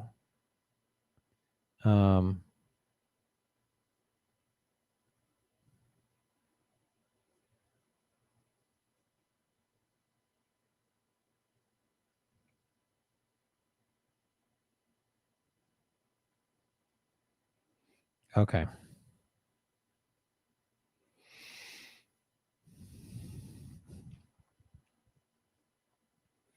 Hit the like button, ladies and gentlemen.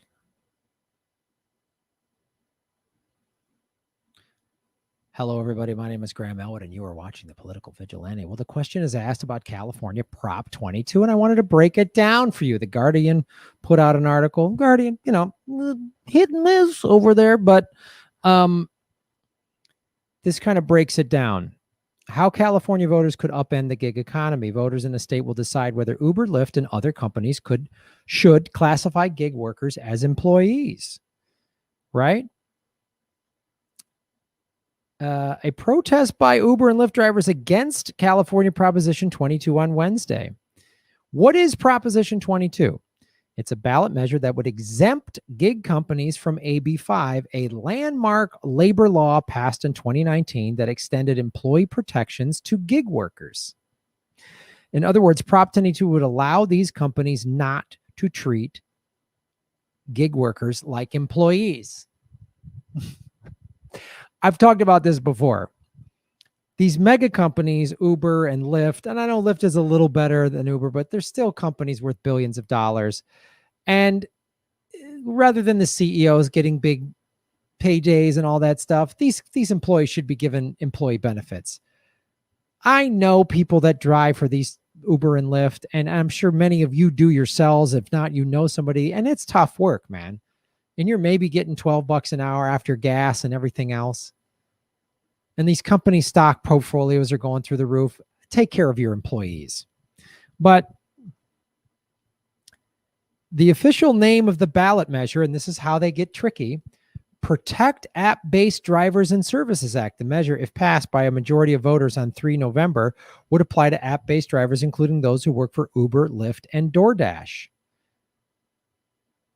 AB 5 sets out specific requirements for workers to be classified as contractors, they are free from the company's control. They are doing work that isn't central to the company's business, and they have an independent business in that industry.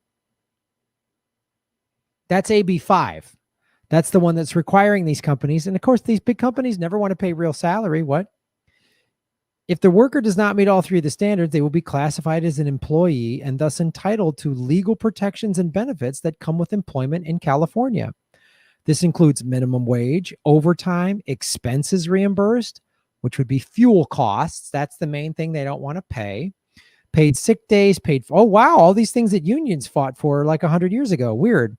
Uber and Lyft maintain that drivers are properly classified as independent contractors, but in August, a California court ruled that both companies were violating AB 5 in not classifying drivers as employees. The ruling appears to be stayed while Uber and Lyft argue the case. Drivers and labor groups oppose Prop 22, saying it allows companies to sidestep their obligations. Weird that big companies would want to do that. They're usually so in favor of the labor that gives them profits. It's weird that they would want to extract it. Capitalism is usually so great for the worker, right? Am I wrong? Am I just reading this for the first time? The companies behind Prop 22 have made billions on the contractor-based business model. While Lyft went public, it was valued at $22 billion. And has 1.9 million drivers working through its app.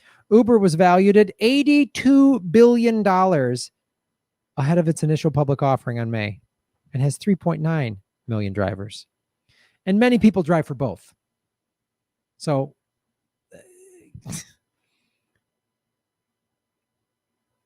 who benefits? What benefits does Prop 22 offer? While Prop would exempt workers from employee benefits gleaned through AB 5, proponents of the ballot measure maintain that it would ensure driver flexibility. Oh, they use the same language. It's the same language. We need to deregulation hurts business. You heard Mike Pence saying that at the VP debates, right? That's a big Republican talking point. Regulation hurts business. We need to deregulate. That's good for business. It's good for, no, deregulation is good for the CEOs. It's good for the 1%. It's never good for the working class. It's never good for regular people. So they use the same language. We want these drivers to be flexible, man. You don't want to be tied down to working for one company that gives you a livable wage and health benefits and sick days and pays for your gas. Well, you don't want to be tied down to that. You want to work for all these different companies and work 70 hours a week and barely able to pay your bills and be exhausted. That's the flexibility we're promising you. While providing new earning guarantees and benefits. What do those mean? Sounds like advocates of Prop 22 say it would provide drivers with occupational accident insurance to cover injuries and illnesses on the job and funding for new health benefits. Funding for new health benefits. That sounds, when you hear like health insurance marketplace, oh, we still have to pay for it. Shouldn't I just get free health insurance if I drive full time for one of these companies? That means drivers who work at least 15 hours would be provided with stipends towards private health insurance. Rather than be provided health insurance through an employer healthcare options, workers who drive more than 25 hours would get higher stipend towards a stipend. Prop 22 also promises guaranteed minimum earnings. Again, if we had free healthcare, if we had Medicare for all, it would relieve a burden from these companies, just in general. Prop 22 also promises guaranteed minimum earnings equal of 120% of California minimum wage. Right? A study funded by the Yes on Prop 22 coalition. All right. Who supports it? A coalition of gig economy firms. Oh, well, then I'm against it. If big billionaire companies are for it, I'm against it. That's how you know if you're ever like these propositions, these ballot measures or whatever they're called in your state.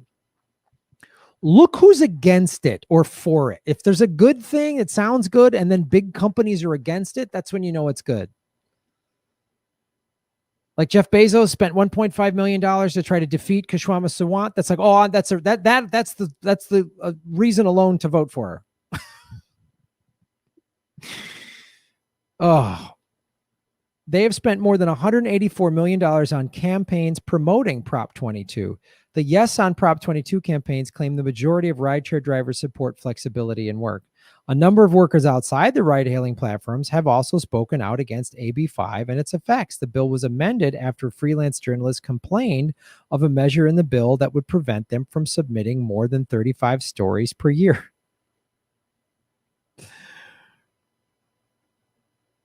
The California Chamber of Commerce.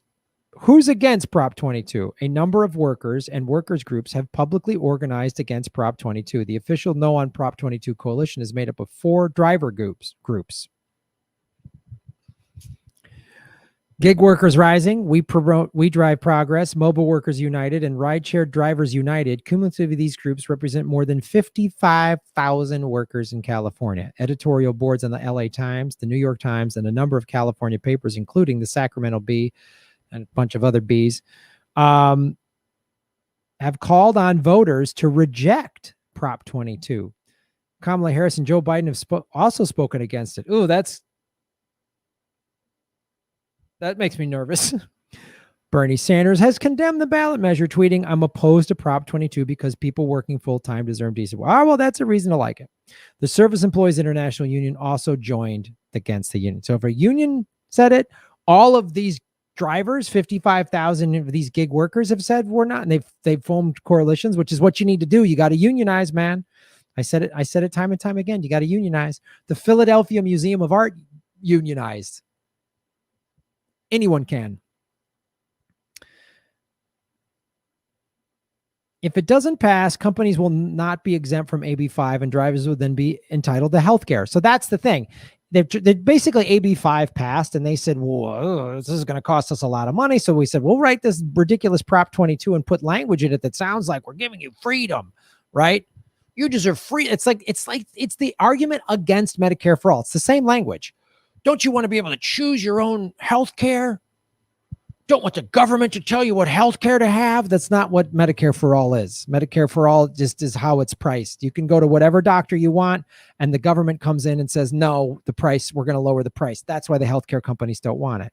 So these big billion-dollar app companies don't want to pay for your health insurance if you work for them. That's what this is. That's what it boils down to. They put a lot of flowery language in there, give you freedom to be who you want.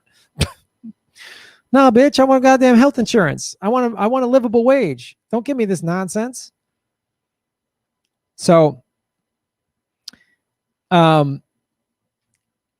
5 was going to cost them money, so they wrote Prop 22 to fight it. So if you vote against, if you live in California, vote against Prop 22, then AB 5 can be in place, and they're going to have to pay gig workers healthcare, minimum wage, and other employee benefits. Not a stipend to help offset the big.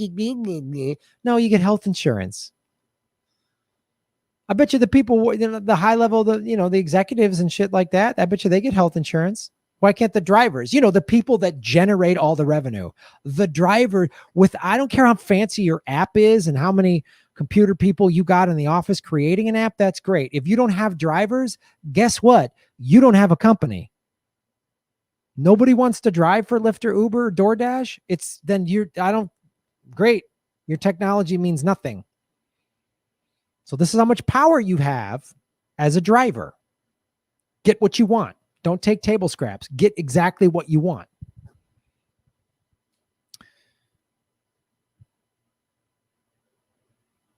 So that is my stance on Prop 22.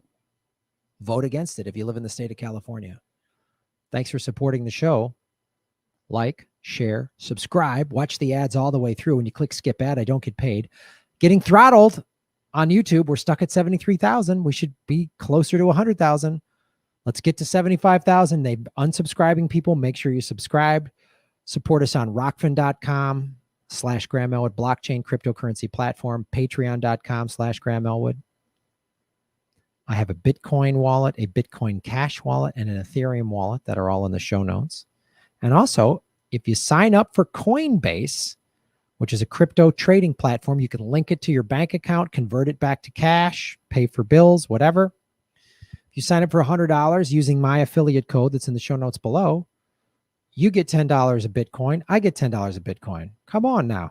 Boom, boom, boom. So that $100 investment actually becomes a $110 investment immediately.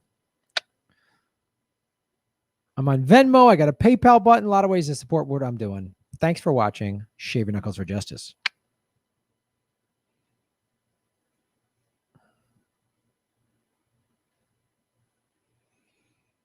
My Patreon submit, there's only 30 people allowed. So when somebody leaves that, then there's one open. I have to limit it because I can't have like 60 articles a month or whatever. So that's it.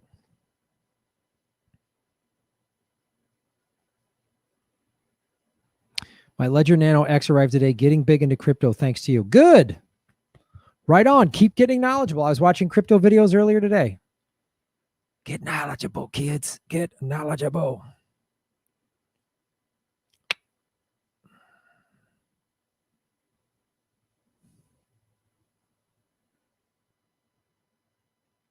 The point is to do as much as you can to cut down on your carbon footprint, food, travel, ordering online, etc. Yeah.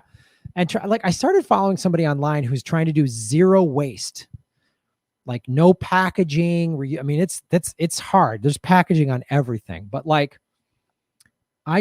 in my car right now. But so I have canvas bags in my car when I shop. And then I got these little mesh bags to use for vegetables. Cause when you go to the store and you got to put it in the plastic, I'm using these plastic bags. I try to reuse them, but so I use reusable mesh bags now.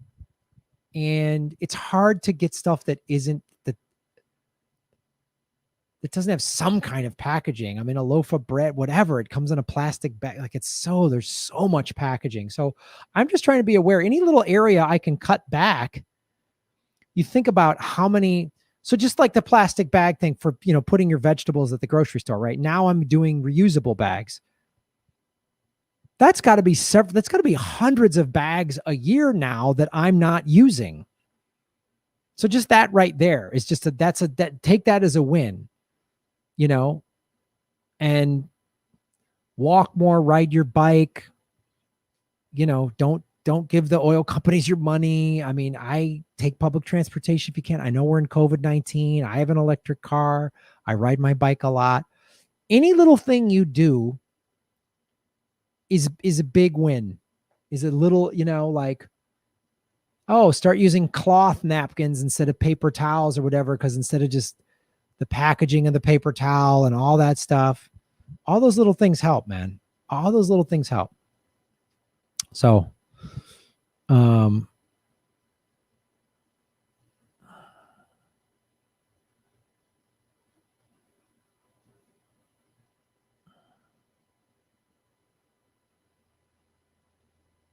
just remember how I found your channel. You were interviewing a young lady on crypto a few months back. Amazing. Oh yeah. Was that Rosie Tran? That was my first crypto interview. And then like last month or 3 weeks ago or whatever, I had Christy I on from Boomer Bust. Cutting down on consumerism is a win for the planet, whether it's being vegan, buying used clothing, whatever. Yeah, absolutely. Absolutely.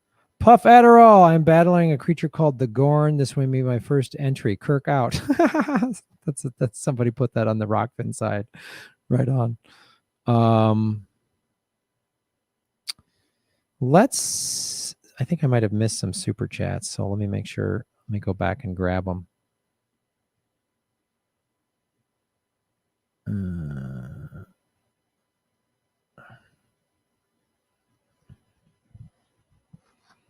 And we'll pick a song, huh?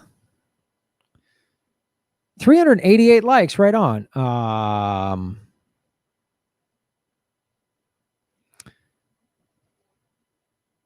Sparky, shaving knuckles for justice. I just feel bad for other people who, due to the mask, can no longer gaze upon my beautiful face. I know. When I go out in public, I'm denying people this glorious, glorious vision. Annabelle, what's up down under? It is so vital that people like Vanessa live in countries like Syria. It's the only way to bypass the Five Eyes BS and lies that find the truth. Power to her and her colleagues. Right on. Thank you, Annabelle. Adam Gray, Penny Auctions. Please check it out. Oh, dude. I will. Keep hammering me. I will watch it. I know it takes me a while sometimes because I got a lot of stuff going on, but I will get to that. Thank you for reminding me. Annabelle Corley, what's up, down under? Boom, boom. When I was 22, I lived in the Middle East for 3 months. I realized back then what I heard about the region was 1% of the truth. It completely changed my worldview. Yeah, I know. That's the thing about travel. When you go somewhere, you're like, wait a minute. That's why I went to Russia last year. I was like, I want to learn about that. And I had a great time. Russia was awesome. My documentary got a little bit delayed because of COVID. My editor had to pick up some other work. But it should be done soon. It should be done soon. I've not forgot about that. Sparky, shaving knuckles for justice. Biden will keep Pompeo and Haspel. Watch out, Syria. I know.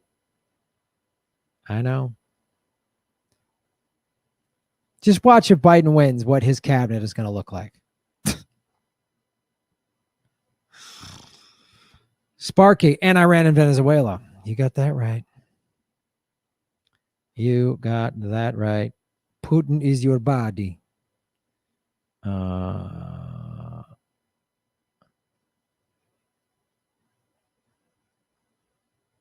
taxi driver, yeah. I know people from Syria, and I've heard people say good and bad things. I've had some people tell me that it's like North Korea. You can't have an opinion. Interesting.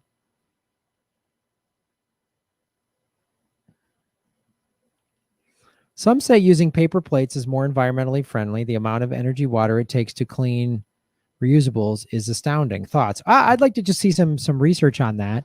And if that was something you decided to do, I would get compostable paper plates and compostable plastic stuff.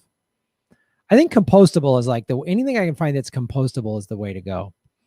I mean, that's an interesting theory, like the materials made over the long run, though. I wonder. I don't know. It does take a lot of water, but I mean, there's a lot of data to go through to come up with what that is. I'd like to see some hard data on that, some hard research on that. It's a valid question to ask. We should ask these questions. Well, wait a minute, is this version just as much wasteful or more wasteful in other ways than this one? Those are great questions to ask, man.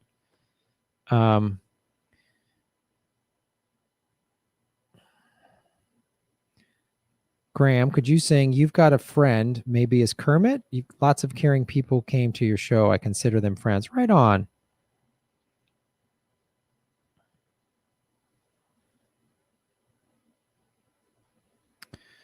Red Sea Socialist, what's up? You're making Gotham great again.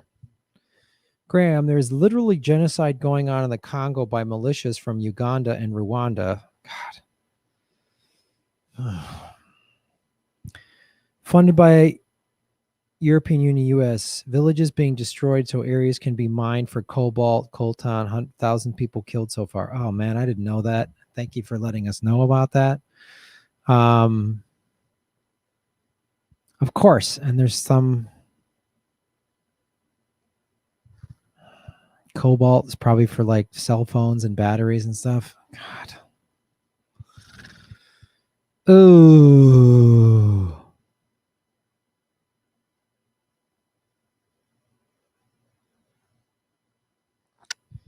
Man. I'm sorry about that. And I'll try to look into more and cover that. And of course, nobody covers it. It's like why I'm covering the Azerbaijan bombing Armenia at the behest of Turkey. It's just no one. So many awful wars happening that no one's covering. But thank you for letting us know about this, Red Sea Socialist. Graham, if you had to choose going forward between vigilante or comedy, what would it be? Oh man, I'd like to keep doing both. I really miss doing stand-up comedy. If I had to choose, I love doing this show. I would probably do comedy, but just be, I've become a way more political comedian. It sucks not performing live. It just blows. There's no two ways about it. I've been performing live since I was 18. It's brutal. If I had to choose, oh man. I mean, the reason I like doing this is, look, I'm talking to 300 people. It's like doing a show at a 300-seat comedy club. It's pretty awesome. And sometimes we get 600 and 700 people. We had 1,300 after the debates.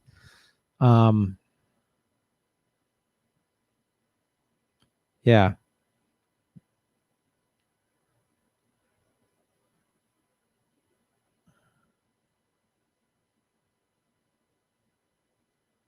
Comedy vigilante. Leave my shorts alone. Energy's not the same compared to live. I know. I live in the tropics. Nice.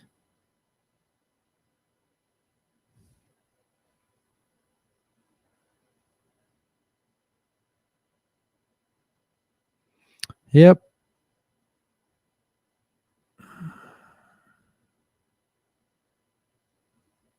$5G is being promoted by cell phone companies, which must mean it's awful. Yeah, for electron. Okay.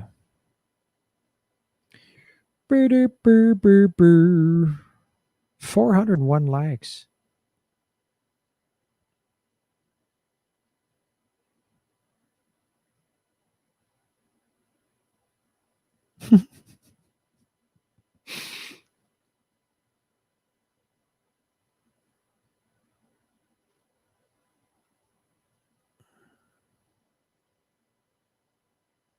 No, thank you, Red Sea Socialist. You're not bringing me down. It's just a lot. There's just a lot. It's all good, man. It's all good. Let's sing a song, folks. I've been talking for 2 hours. I got to roll. What do you want me to sing?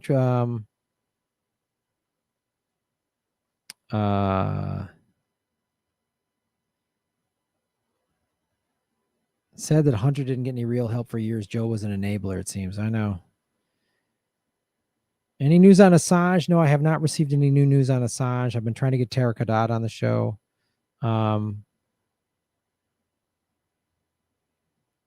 Who's ready to boogie?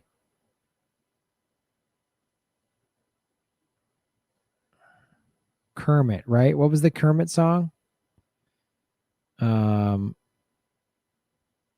Raise your flip phone. Truth or tweet. What did you want me to sing again? We've done Bright Side of Life. Oh, there's a decision on Assange in January. Yeah, that's right. Of course, they keep postponing it.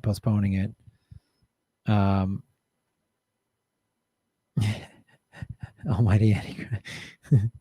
You've got a friend. You've got a friend. All right, let me get that song.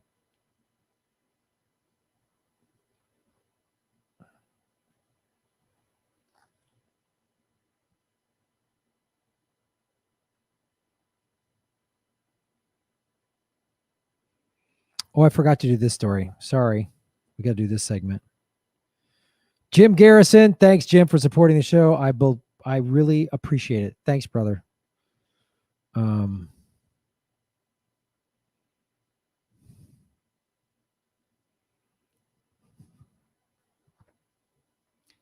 everybody. My name is Graham Elwood, and you are watching the... Oh, hold on. No, not yet. You saw me lead into it. Sorry. Take two.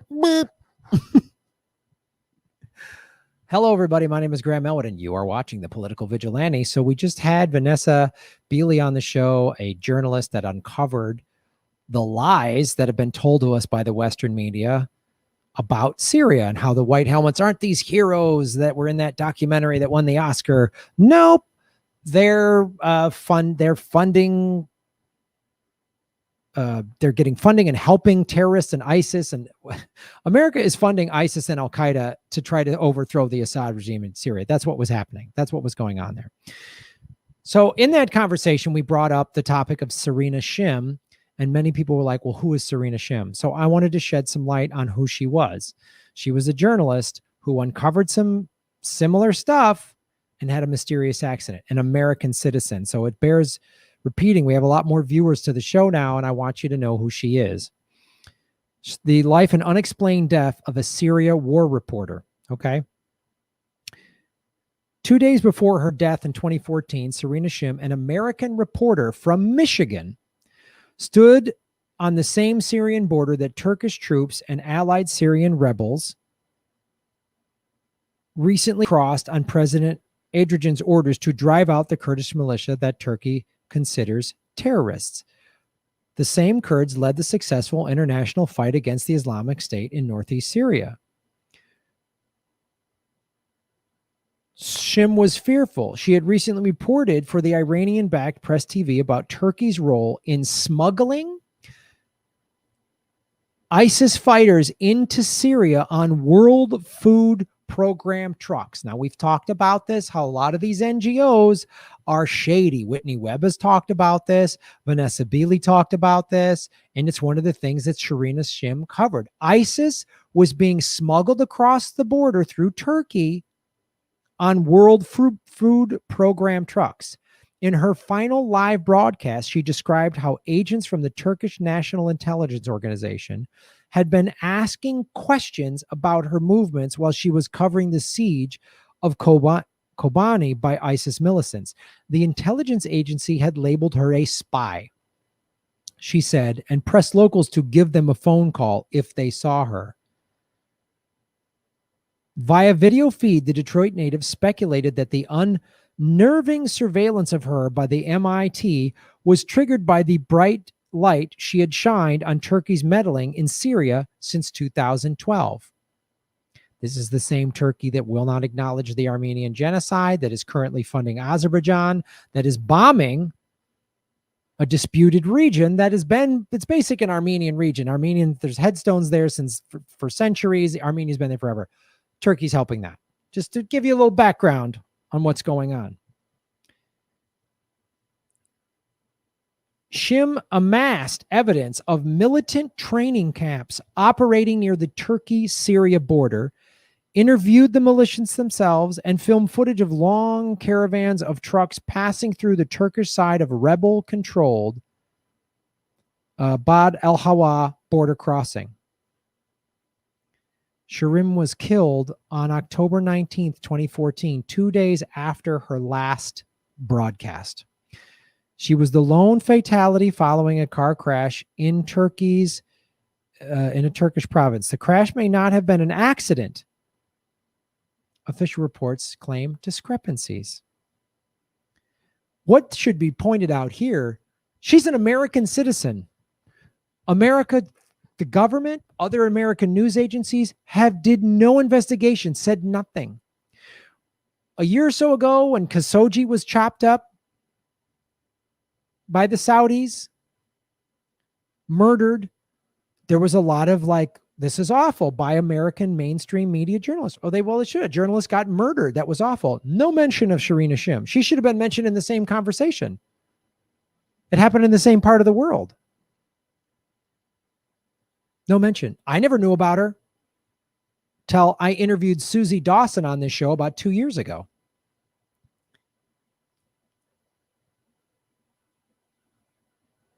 So this report was from a year ago.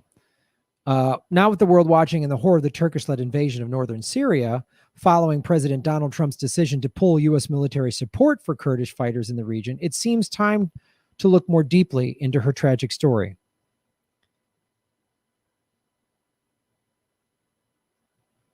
Those close to her claim that even her fellow journalists reacted with dangerous indifference, possibly linked to Shim's work as a freelancer for Iran's Press TV, considered by many in the Western media to be a little more than a propaganda outfit for Iran's Ayatollahs.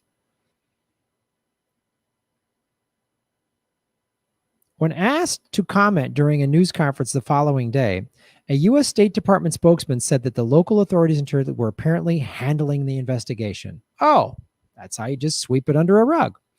What was simply dubbed a heavy vehicle was said to have triggered the collision. The heavy vehicle later evolved into a concrete mixer that allegedly collided with Shim's rental car.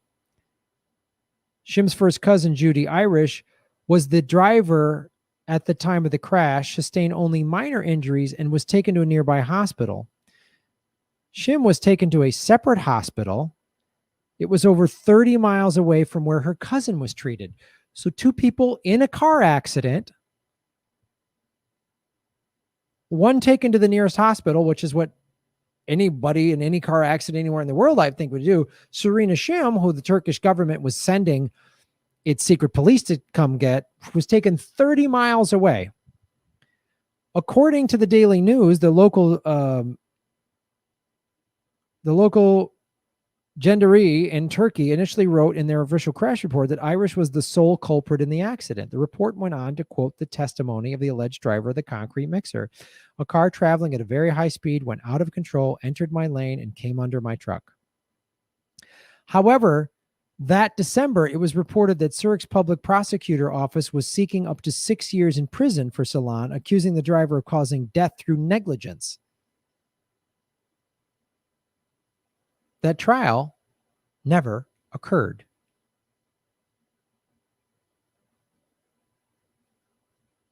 So they lied about the accident, said there was a sole culprit. Then they found out that maybe the concrete mix driver was driving negligently. It's also commonly misreported that Shim was departing from Kobani and on her way back to her hotel in the Turkish province of Hatay when the accident happened. But it was just the opposite. We spent one night in the hotel in Hatay and left again for Kobani in the morning, said Irish, explaining that Shim had become so frustrated with the local cameraman that she had hired that she decided to drive him back to Hatay and purchase a camera on her own instead. I bought a car. I have a camera. This is a one-man show now. In the days after Shim's passing, strange photographs began to appear online. One photograph shows Irish in a hospital bed with a large bandage covering her broken nose, the only injury she suffered. This was paired with a snapshot of the front page of Shim's passport, and later on, a slew of images depicting a compact car crushed like a tin can and facing toward a cement truck that appeared undamaged. Her cousin, Irish, a U.S. citizen, disputes the cement truck, stating that it was a semi-truck that caused the collision by intentionally running them down. I was driving in the fast lane on a 3-lane one-way highway. The semi-truck was behind me in the middle lane. He sped up very quickly and cut in front of me and made me crash into him. No photographs shown.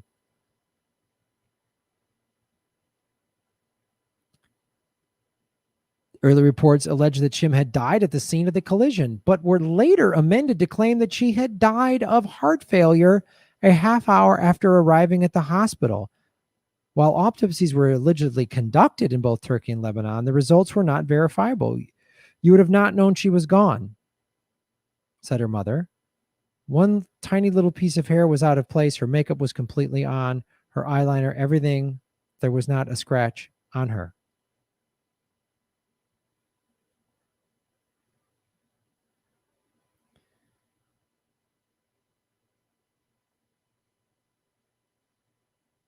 Shim was warned, this is before she got killed, obviously, of dangerous blowback repercussions facing the country on account of the massive proliferation of weapons along Turkey's border with Syria.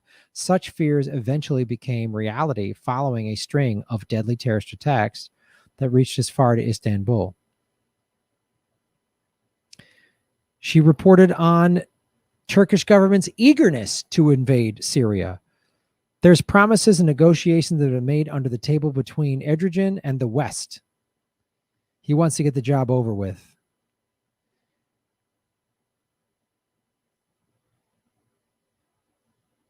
There's some photos of her. There's her doing journalism.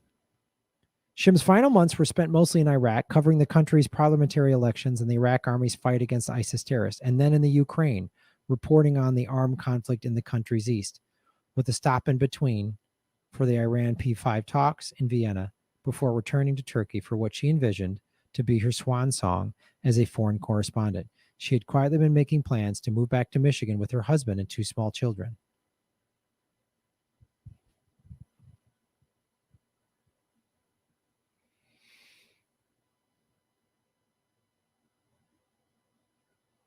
Not only had Shim announced that the MIT, that's the Turkish like secret military, whatever, FBI types, was looking for her and that she was a bit frightened at what they might use against her, her lengthy history of reporting their forbidden inside Turkey made such fear all the more credible.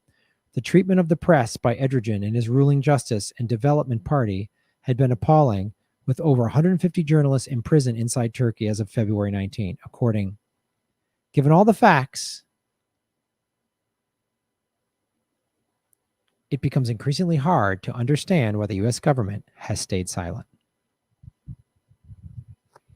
That's the story of Serena Shim, an American citizen uncovering. And what's also is some of that was through American military bases. So anybody that's uncovered the scam of, Assad is using gas weapons against his own people, it makes no sense. Anyone who uncovers that gets either smeared or killed. That's the story of Serena Shim.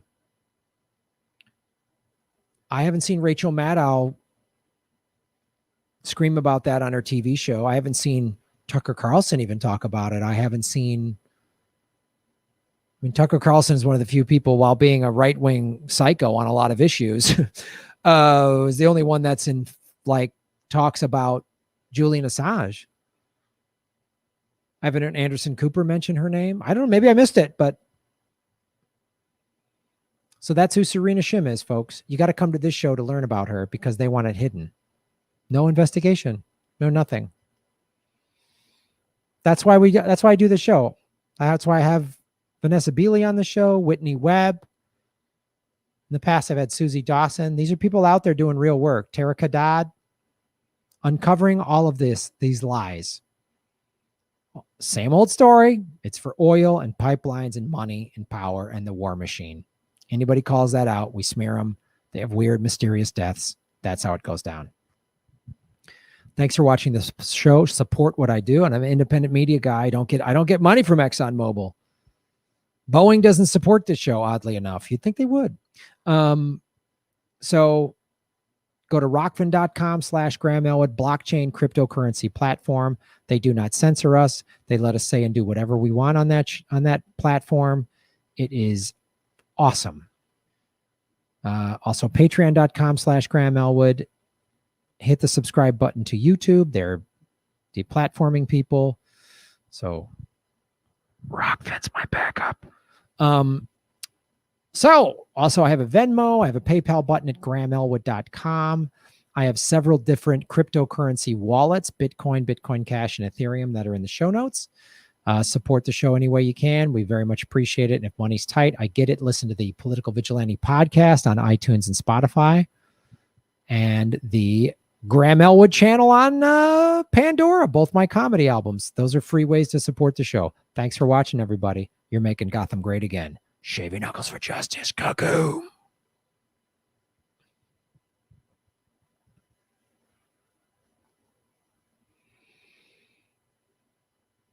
Graham's in deep with kale money. Yeah.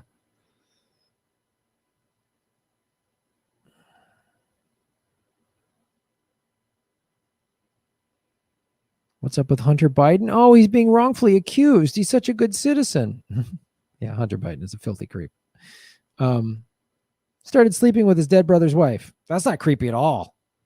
There's nothing weird about that at all. Sparky, hospital is not an unusual way to knock someone off. Oh, yeah. Just clear it. Get in a car accident. 2 ambulances will show up. We'll take her to, and then, oh, heart attack. An American State Department, we won't investigate, so they can do whatever they want. They can make it look like it, whatever they want it to look like. Sparky again, hospital finished off Seth Rich. Yep. You got that right, dude. Seth Rich, yeah, another person. Jesus.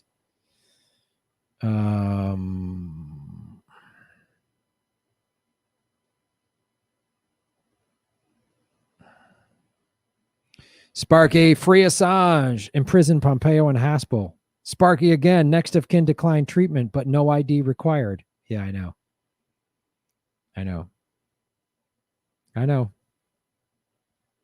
It's nuts. All right, folks, I've been talking. Let's get that song going. You've got a friend. That's it. You've got a friend. Oh, I'm getting hungry. I'm getting hungry. Oh, hell. Oh, man. You've got a friend. That's the song.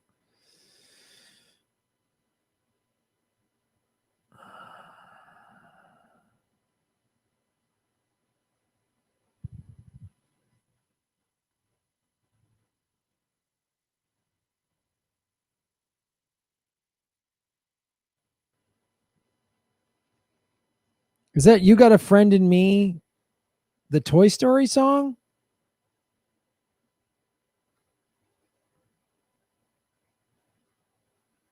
Is that one? Truth to Tweet? Yeah, I'm not quite sure of this song. You Got a Friend in Me, the Toy Story song? Truth to Tweet? As Kermit? Or a different one? No, the James Taylor song. Oh.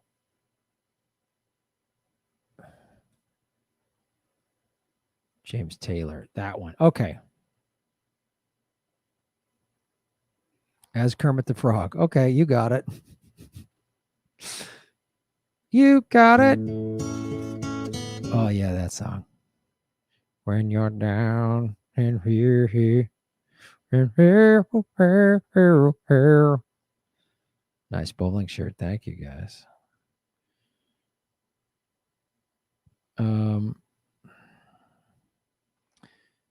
All in the House reps must support Tulsi's bill to save Assange and Snowden Espionage Act. Call them. Thank you for letting us know about that. Yeah.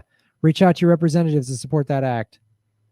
Winter, spring, summer. All right. Yeah. I know that song. All right. We're going to do that right now. As Kermit the Frog. We haven't done a Kermit one in a while. Oh, you got new and cow. When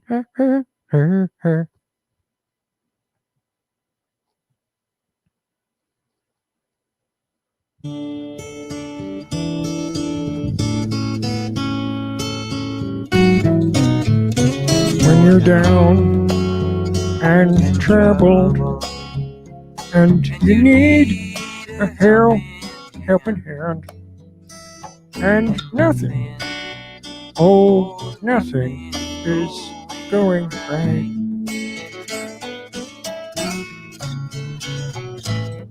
Close your eyes and think of me, Miss Piggy, and soon I will be there to brighten up even your darkest nights.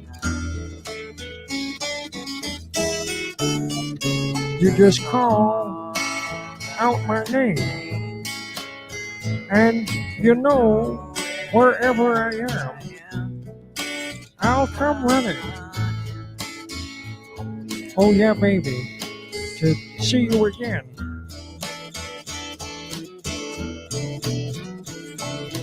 Winter, spring, summer, or fall, all you have to do is call. Hi-ho, Kermit the Frog here, and I'll be there, yeah. You've got a friend. Why are there so many songs about rainbows? If the sky above you should turn dark and full of clouds, and that old north wind should begin to blow,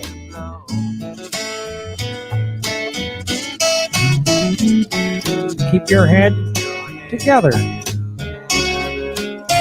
and call my name out loud now, and soon I'll be knocking upon your door. You just call out my name, hi-ho, Kermit the Frog, and you know, wherever I am, I'll come running. Oh yes, I will see you again. Winter, spring, summer, or fall, all you got to do is call, and I'll be there. Yeah, yeah. Hey, ain't it good to know that you've got a friend? People can be so cold. They'll hurt you and desert you.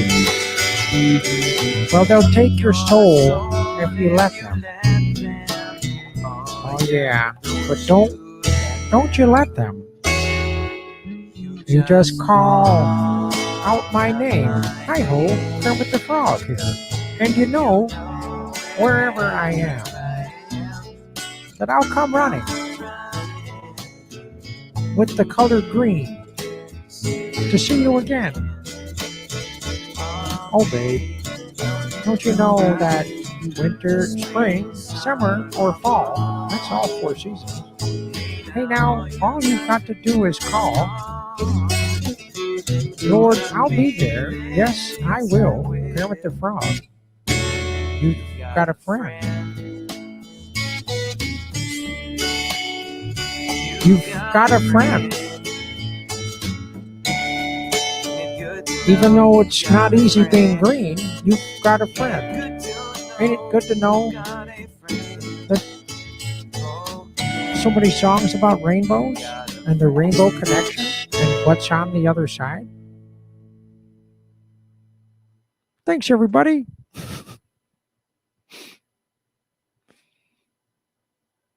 Kermit the Frog. Hi-ho, I'm Graham, the political vigilante. Yes.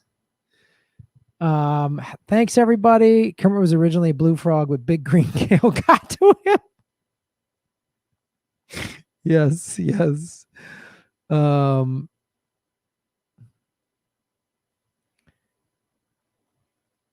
Thank you all so much for supporting the show.